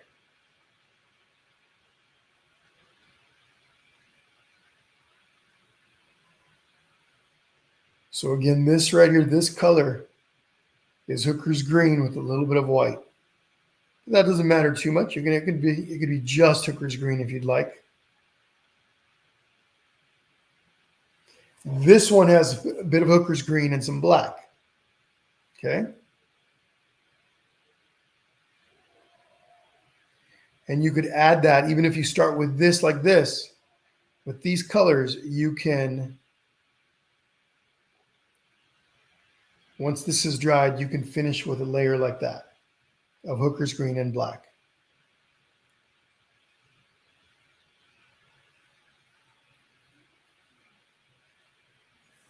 All right.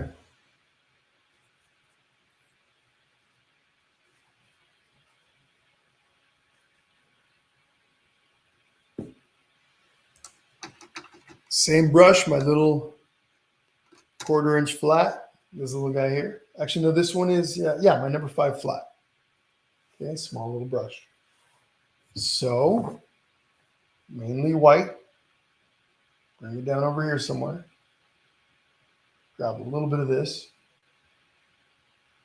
This is my light green with some white. Make a nice creamy greenish, really light green color. I'm using this for in here.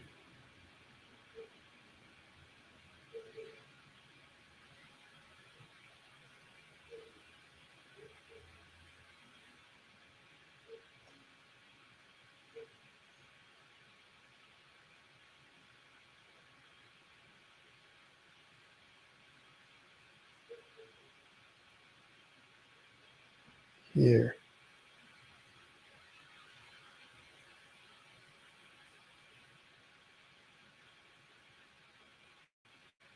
Okay. Then up here.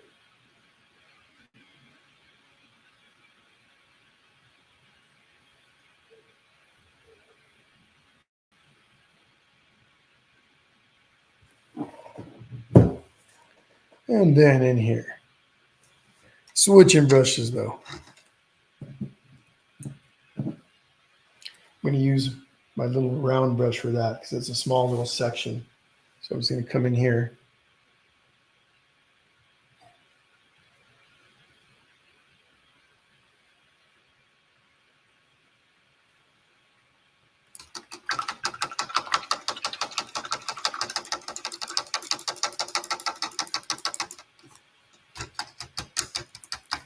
Our light colors all turned blue. What colors were you using, Jennifer? Were you using blue in there?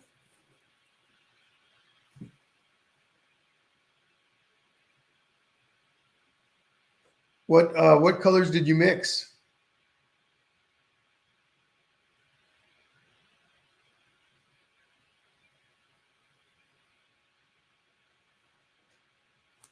Green.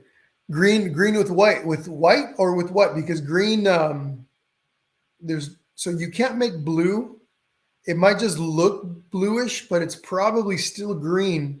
It's just really, really light. Or what color background did you use? Is there any blue anywhere in there? Because blue's a primary color. You can't really make blue unless the colors that are in the, let's say your green. So green is a combination of blue and yellow, right? So I'm trying to think, so if the green has if it's a really blue green and you mix white in it, it might make it look a little bluish.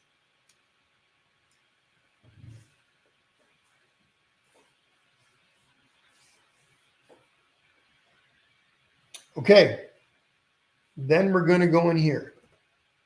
Now these stripes here could be the same color as these, or they could be a little more greenish. Okay, it's up to you.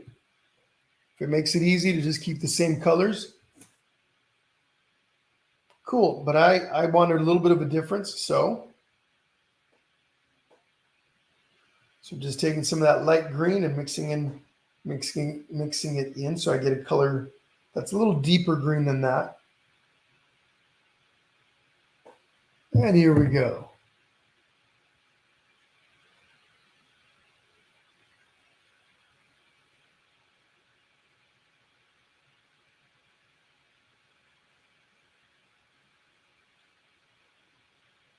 Still using my little 1/4-inch flat brush. So depending on the size canvas you're using, depending on the size of drawing that you've got, you don't necessarily have to use the same brush that I am. You may need a smaller one. You may need a larger one. It just really depends. So you want to gauge it a bit depending on, does that brush that you're about to pick, will it fit inside the space that you're working with? Or is it too large? If you go too large, you're going to have a hard time getting that paint inside those spaces. Yes, I will definitely be adding more paint to the nose. The nose is a bit transparent, so you're seeing a lot of the blotchiness coming through. When you're working with acrylic paint, usually in most cases, you're going to be working in layers. You allow each layer to dry, though. That's part of how that works. Usually, you're going to allow your layers to completely dry before you come back and do a second layer over the top, or a third layer, etc.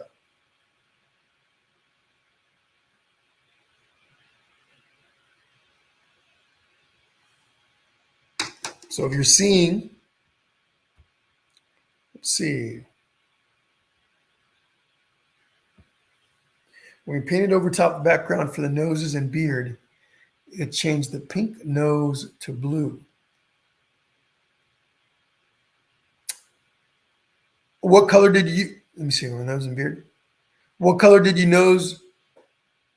Oh, I got you, the pink. So that's okay, you'll just layer over that. So once your nose is dried, paint over that, and it might take 2-3 layers, but eventually you're gonna get more of a pink nose. So if I show you what my nose looks like, this one has a bit of kind of a grayish look to it. And this one, you can see some of the pink coming through. Okay, but again, you want to paint. You want to let those layers dry before you come back and add paint over them. If you're painting wet over wet, the colors are going to mix. Okay, hope that helps.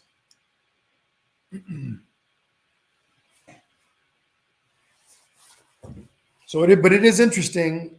The color that you're using must have lots of blue in it.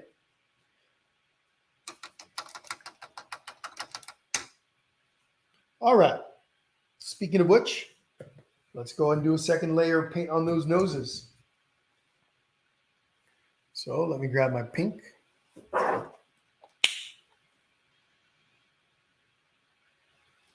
Now watch what happens. Now it may take a third layer, but if I grab some of this pink and I come right over the top, now this becomes a lot more even, a lot more intensely pink.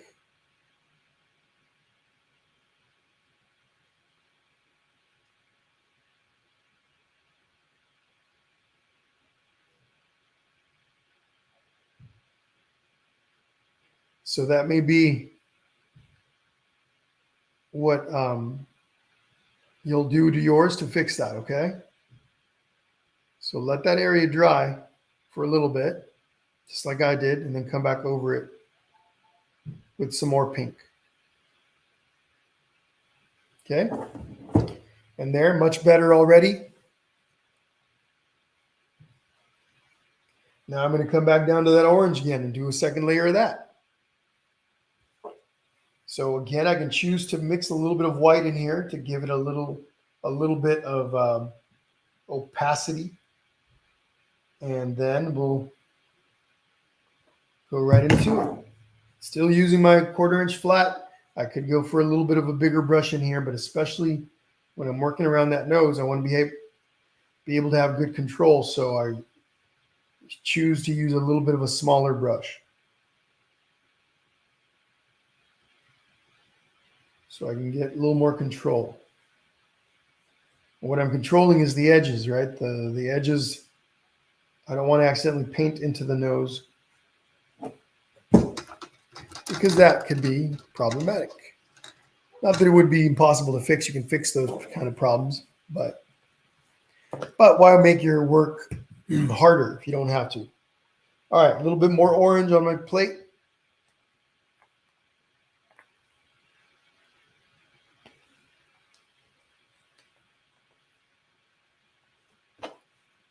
Okay, again, a little bit of orange and a little bit of white.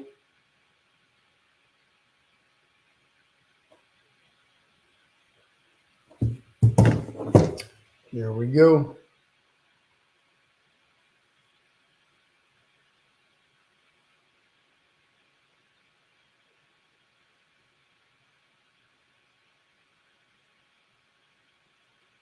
When this is dried right here, when the beard has dried, I will come back and do one last layer of paint with just my orange.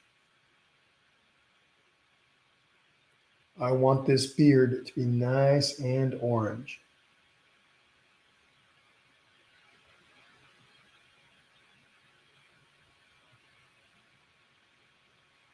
So painting, just like with just about any other form of art, is about having patience. You have to, patience and a little time.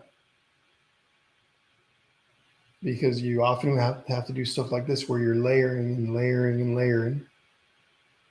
Usually not more than 3, but sometimes you do get into the 4s, and it just depends on the outcome that you're looking for.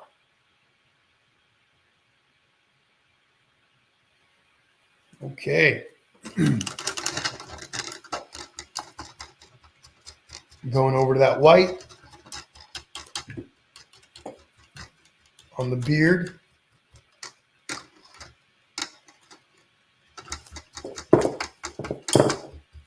Thank you, Rachel, for helping answer some questions. Thank you, Sue. All right. Back to my little brush here, my number 5 flat. Back to some white.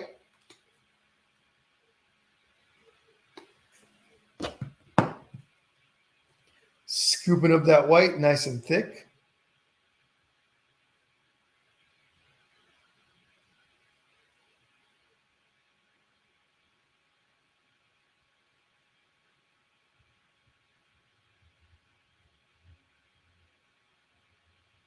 I'll come over to the other side.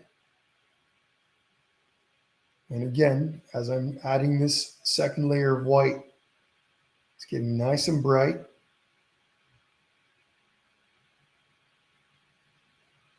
I'm painting in the direction of the beard, of the mustache, right? Slightly curved brush strokes. I'm using the part right now, I'm using the skinny edge of my brush.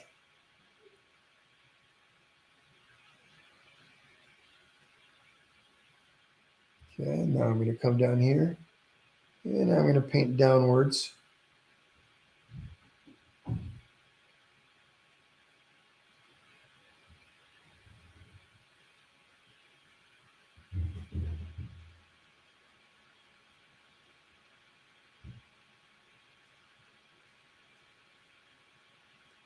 Here at the bottom edge, I'm just brushing upwards.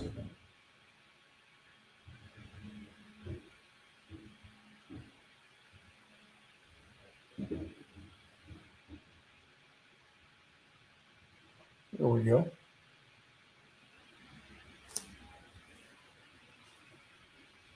Okay, now, when I look at my gnome, oh, one more thing before I continue with that thought. Hold that thought. I'm going to grab a little bit of yellow, and I'm actually first going to put a base of white right there. So I'm going to do this.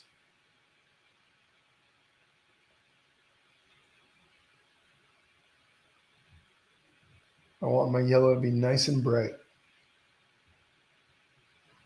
So a base of yellow, of white first.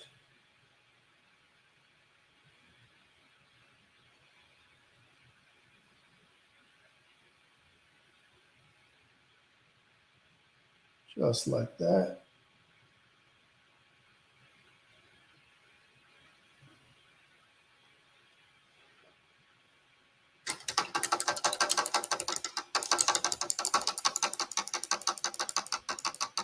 I'm going to take my blow dryer, blow dry everything really quickly, and then continue on to the next step. We're getting there, folks. We're almost there. And then I do the big reveal when I pull the tape off and stuff. Here we go.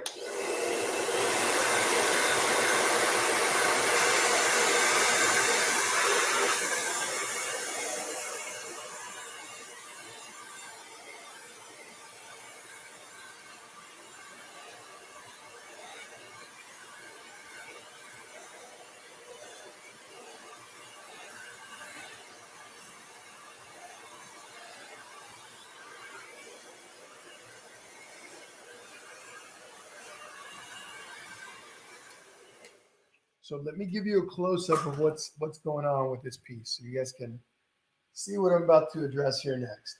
So everything is a little bit translucent still. So what I mean by that is this upper paint, layer of paint, I can still see that background a bit. On here, it doesn't matter too much because that blends in together. It's pretty nice, but you can still see that coming through. Okay. Of course, my white is going to dry, and I'm going to add some yellow over that. Oh, I forgot that little part of the buckle. Okay, but as I move up, you see a lot of that transparent nature of the paint. With the white, not so much. The white actually works pretty well. What that means is I have to decide, do I leave it like this, except for the things that I talked about, where I add more orange here, and of course yellow on the buckle, or do I do a third layer or second layer, depending on what area I'm working with, to make everything stand out more? Okay, and of course I'm going to go ahead and do that. I'm going to work quickly through that process though. You've already seen how it works where I've done, the layering in these other parts. I'm going to go through, do the same thing again, but I'm going to work quickly. I don't need a second layer on the black parts. That's all done. But here, here, here, and the yellow bands, the green bands, I'm going to be doing those also, okay? Let's see, got a question over here. If you don't have Hooker's green, paint which color green will you recommend in its place? So Hooker's green is just a really dark green. It depends on the green you've got, but if you want to make it a bit darker, you could do two things to it.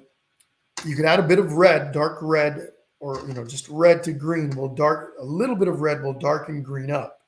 But you could also add a touch of dark blue with red or a touch of black with red. But I would start with red, add a little bit of red to your green, that'll darken it up, and then maybe a smidge of black. Okay, whoops. Just rolled into my stand here. Okay. But anyway, though, that's how I would approach that. Okay. So Hooker's green. I've got some of this dark green still here from that background from earlier. I'm going to mix the two together. I leave it streaky. When I say I leave it streaky, it just means that the colors aren't perfectly mixed. I see black or dark and lighter parts of that color in here. And I'm going to take this right over the top of this. What is happening at the moment is that the color from underneath, the color on that bottom layer is mixing in, or not mixing in, but coming through a little bit on this upper layer. So you end up getting a little bit of a kind of an in-between color. And I'm going to go ahead and do this on all of these parts that are dark green. You got it, Rachel. Just let me know if you don't remember. Send me a message, right? Send me a message and I'll be more than happy to explain that again. But green is the complement. Green and red are complementary colors. When you mix complementary colors together, you get a darkening of whichever color you have more of. So if you want a dark green, you take a little bit of red and you mix it in. If you want a dark red, you'll take a little bit of green and mix it in with red.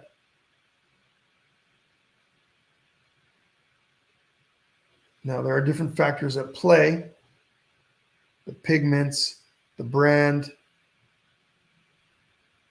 the how much water you're using, things like that will affect your results a bit. But in a general sense, it's a good rule of thumb. You use complementary colors to create darker colors of each other. My white looks pink. Whoops, I'm looking for the beard. My white looks pink for the beard. So you just need to layer, Erica. You'll let those layers dry, and you'll come back in and do another layer on top of that. Okay, you will get a little bit of that because you're getting acrylic paint is transparent in nature, so the colors underneath will come through the layers on top. But you layer a little bit. Again, you want to let your layers dry. You come back. So when I do one last layer of pink here, this is going to become really pink. Okay, but there's still a little tiny bit of green coming through. Okay. All right. So I hope that makes sense. And again, folks, if you have questions about any of this and it still doesn't make sense, you can message me right here on Facebook, and I'll respond to you as soon as I can. A little bit of a light green and white mixture. Also, when you send me your pictures, you can ask me questions about your painting. So, I got this or I got that, and how do I do that? How do I avoid this? What happened here? That kind of stuff. Especially if you're newer to painting, there's lots of little things that you're going to learn as you gain experience. But if you reach out to me, I'll be more than happy to give you a hand. So again, just quickly going and doing these second layers, okay? Or third layers in some cases. Just layering over some of the same areas that we've already worked on to create more opacity with these colors.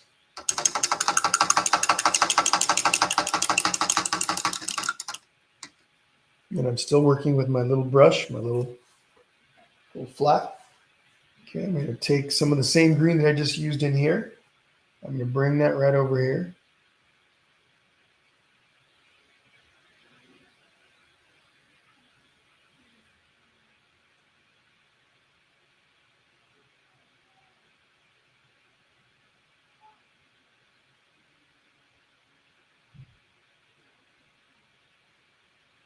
Actually, sorry, this one's a little bit of a lighter version. It's not as dark as that. We're about 10 minutes away from glitter, folks, and glitter is the last step.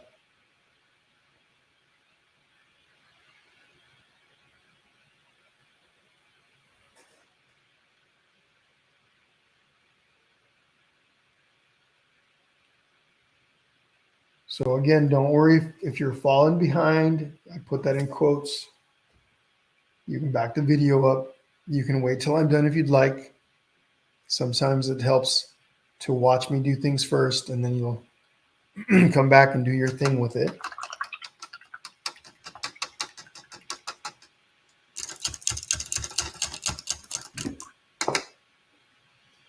But at any point, you can back the video up. All right, more of this color right here. And make it lighter.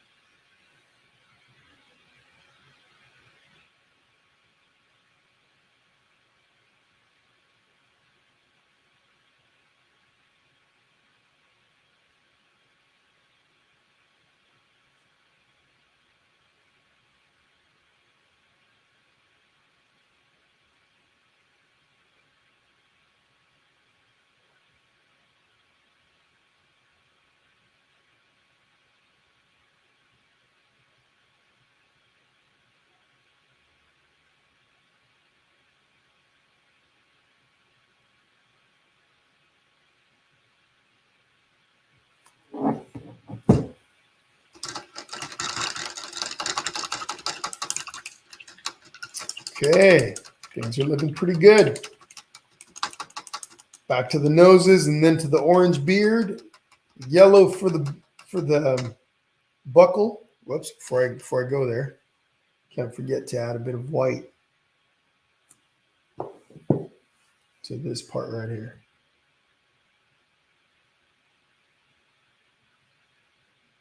And then since we're here, I'll just add a little bit more white in here. It'll make our yellow stand out even more.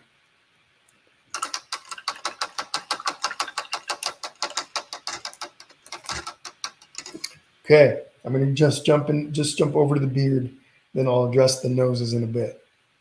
Okay, so more of my orange, just orange in this case.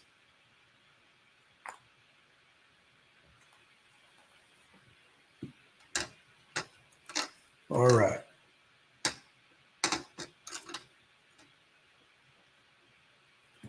Okay, still working with my little brush. There is no right or wrong about which brush you choose, the size, all that other stuff. It really depends on you. I think I said this earlier in my group, in my membership group. I said, what's right, the right way to do it is what's right for you, what works for you. So if I'm using, a smallish 1/4 inch brush, a flat brush, maybe yours for that particular part of whatever we're doing, maybe you like using a number 5 round brush or a filbert brush, or heck, even a fan brush like you saw me do with the background. So you want to experiment a bit. You want to try different things. But there are different factors that are also going to play into that, right? The size of canvas that you're using. How big did you make your drawing? How big's your nose, for example? Not your nose, your nose, your gnome's nose.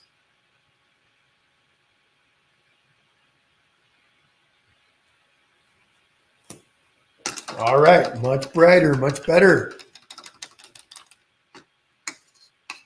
And again, if I wanted to make it even darker, I could go another layer. We're not going to go that far. It's not necessary, but that works. Okay, next thing I'm going to do is I'm going to go back to those noses. One last layer of pink. Okay, look what happens here. Is this dry enough? It is.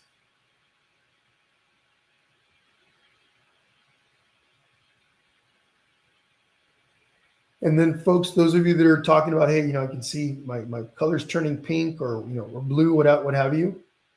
It also depends on your paint, right? Some paint is less translucent or more translucent than other paint, so it takes more layers, as I mentioned. But again, all of these things you learn with practice, with experience. There we go. Now my nose or noses are nice and pink.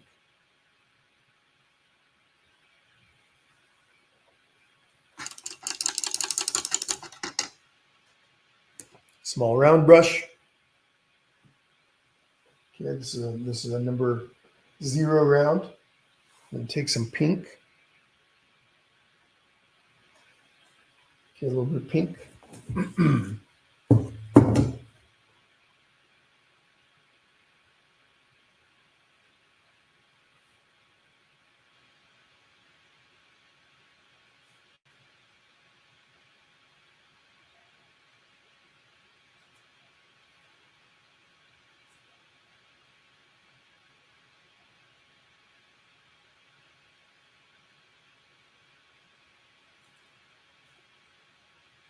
Make that a bit pointier. All right. Same brush. I'm going to mix some white and black, like a really light gray.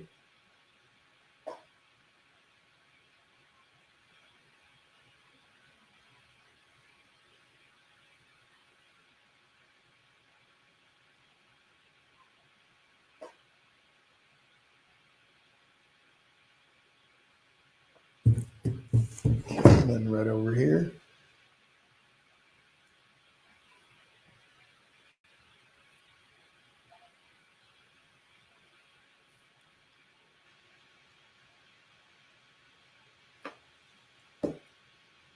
mustache.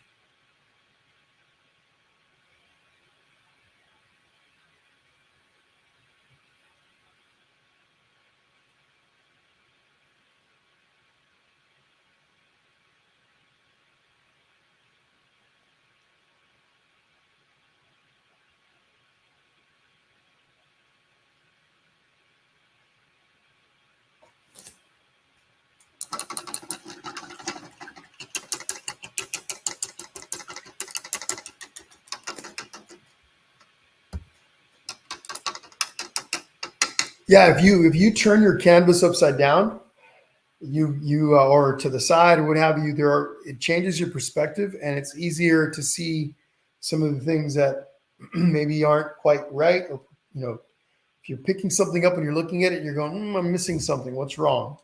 You can flip it on their edge or upside down, and you could.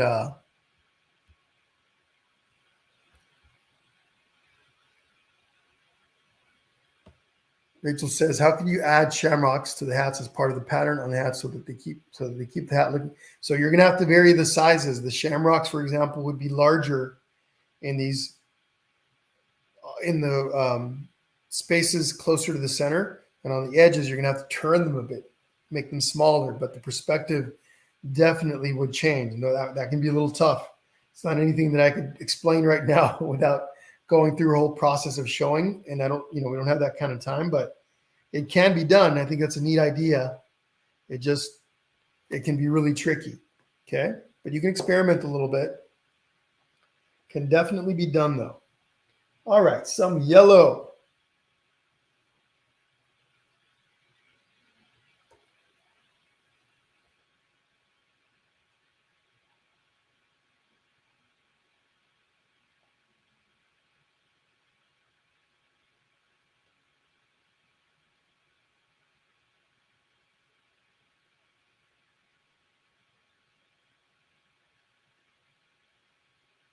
Okay, right over that little belt buckle.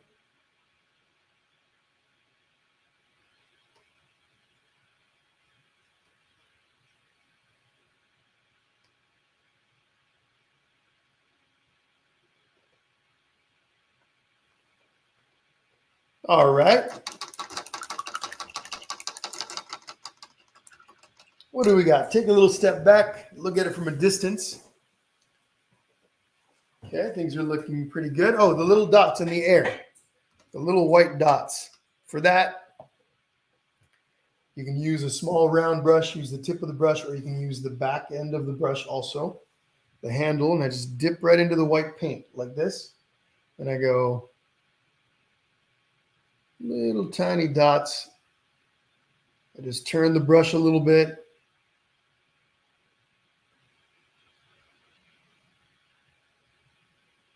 Oh, I missed the stem over here, so I'll add some green over there in a bit.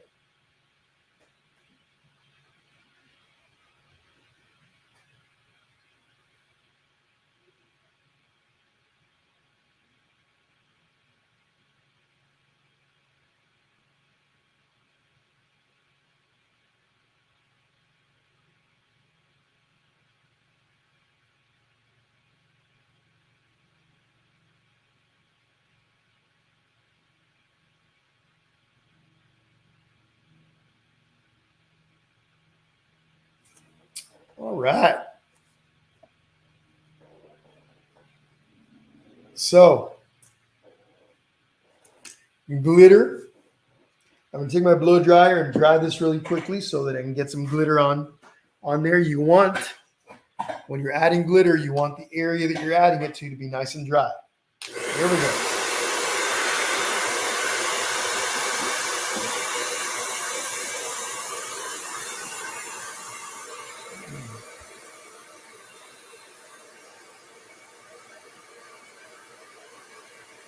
All right, Penny, have a good one.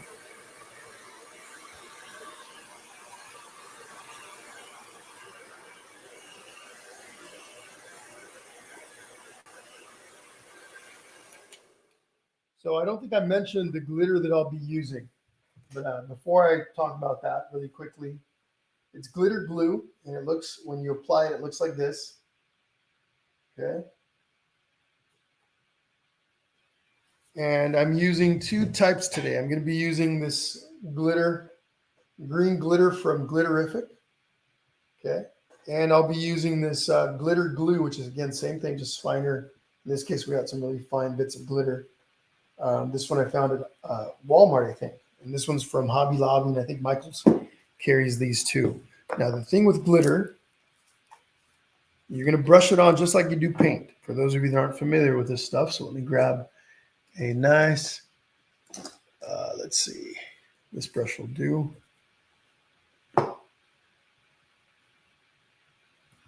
Just grabbing. You want your brush to be relatively clean.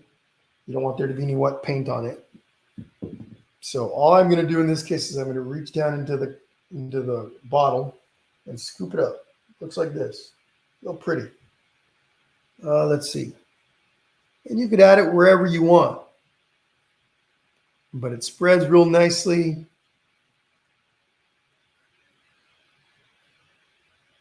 And it creates some really nice accents. These glitter colors come in all, glitters come in all kinds of different shapes and not shapes, actually shapes too, but colors. And these are awesome to enhance your paintings. And a St. Patrick's painting with a pair of gnomes is a perfect theme to add glitter to. So look what that's looking like. And you can layer this stuff just like paint to make your glitter really intense. Or you can use a little bit at a time. Look at that. Pretty. This is a lot of fun to use to accent a painting. Okay, still working with this stuff here. I'm going to use this here.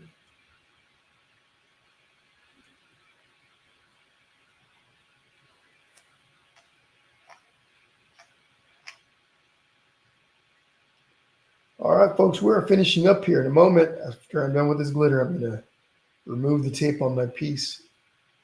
But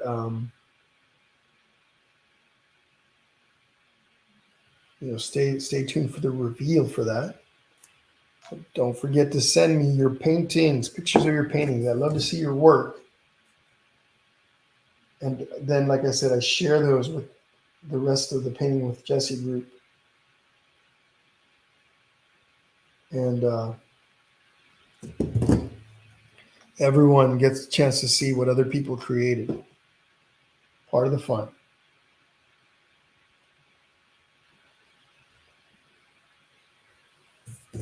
Okay, look at that on that hat. Very pretty, very pretty. Okay, let me clean my brush. I'm going to switch over to the other glitter. And to clean it, all I do is wipe it off. And you don't want this stuff to dry on your brushes. It'll ruin your brushes. So you have some off. Look at this stuff here. Pretty, almost like an opal.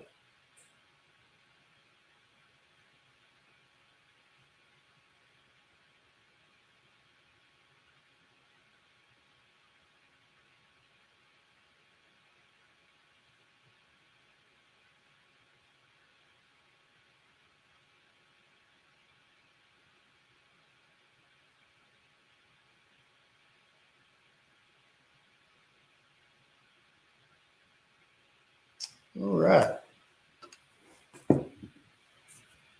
Okay. Very nice, I think. So again, I'm about to remove the tape. Let's see what this looks like. Hopefully I didn't get too much bleed under the tape, but it does happen sometimes. Okay, that edge is looking pretty good.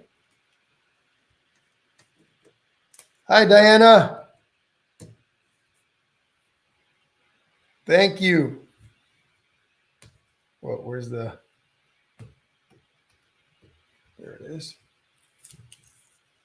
Here we go. Okay. Looking good.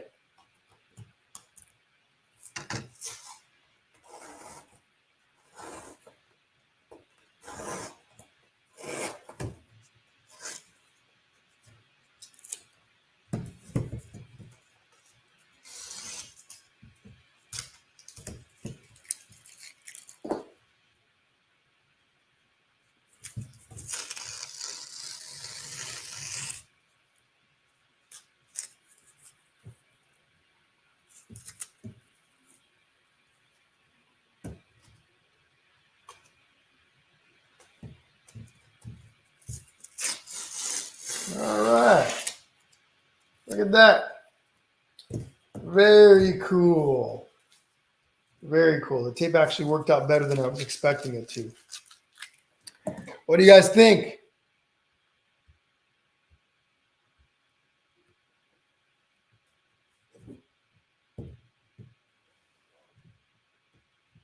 What do you guys think there? Side by side, side by side.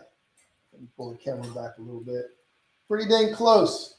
Minus a few little differences. And, I can go back in there and do some touch-ups, right? And go in there and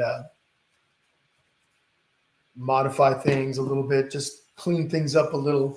But yeah, pretty nice, pretty neat. And of course, last thing would be the sign. I also need to erase like my pencil line that's there in the middle. But overall, everything's looking pretty good. Okay. But anyway, everybody, hope you enjoyed these. I sure did have fun making these with you. Again, if you're not done, if you have not finished, if you plan on coming back, this will be available through next Sunday evening for you to come back and finish these up or paint with the session, after which the video is going to be removed and it's going to go live in my membership group. Okay, my membership group library. So make sure you guys finish these up and don't forget to share your paintings with me, okay? Clarion says, love the gnomes. Thank you for sharing. You got it. It's okay, Angie. You don't need to have a perfect center, okay? It's all good. Stephanie says, love them. My 6-year-old daughter and I will paint them within the next few days. Sounds good, Stephanie. Sounds good. If you're in my membership group, you don't have to worry about time. The time. The video will be available there forever. So, okay, if you're part of that group, don't stress. Sometimes I want to make sure that I communicate that so that you guys know that it'll be there. Missy says, love them. Sue says, so cute. Rachel says, I love these. Cool. Anna and Andrew. Good. Fantastic. Hope you and your mama have fun painting these. Tomorrow. Diana says, love these. All right, cool. Glad to see that you're enjoying these and that you like the results, etc. Again, please don't forget to share your paintings with me. I'd love to see them. But all right, everybody, it's time for me to have a little bit of dinner. So I'm going to get inside and get to that. But thank you all for joining me. Again, be on the lookout for these. I try to do at least one a month here on the Painting with Jesse page. Sometimes it will be 2. The next one will be sometime. I'll be posting the next one, the details for the next one sometime over the next week. Okay, so be on the lookout for that. But all right, everyone, thank you. You got it, Missy. You got it, Anna. Talk to you guys soon. Okay, have a good night.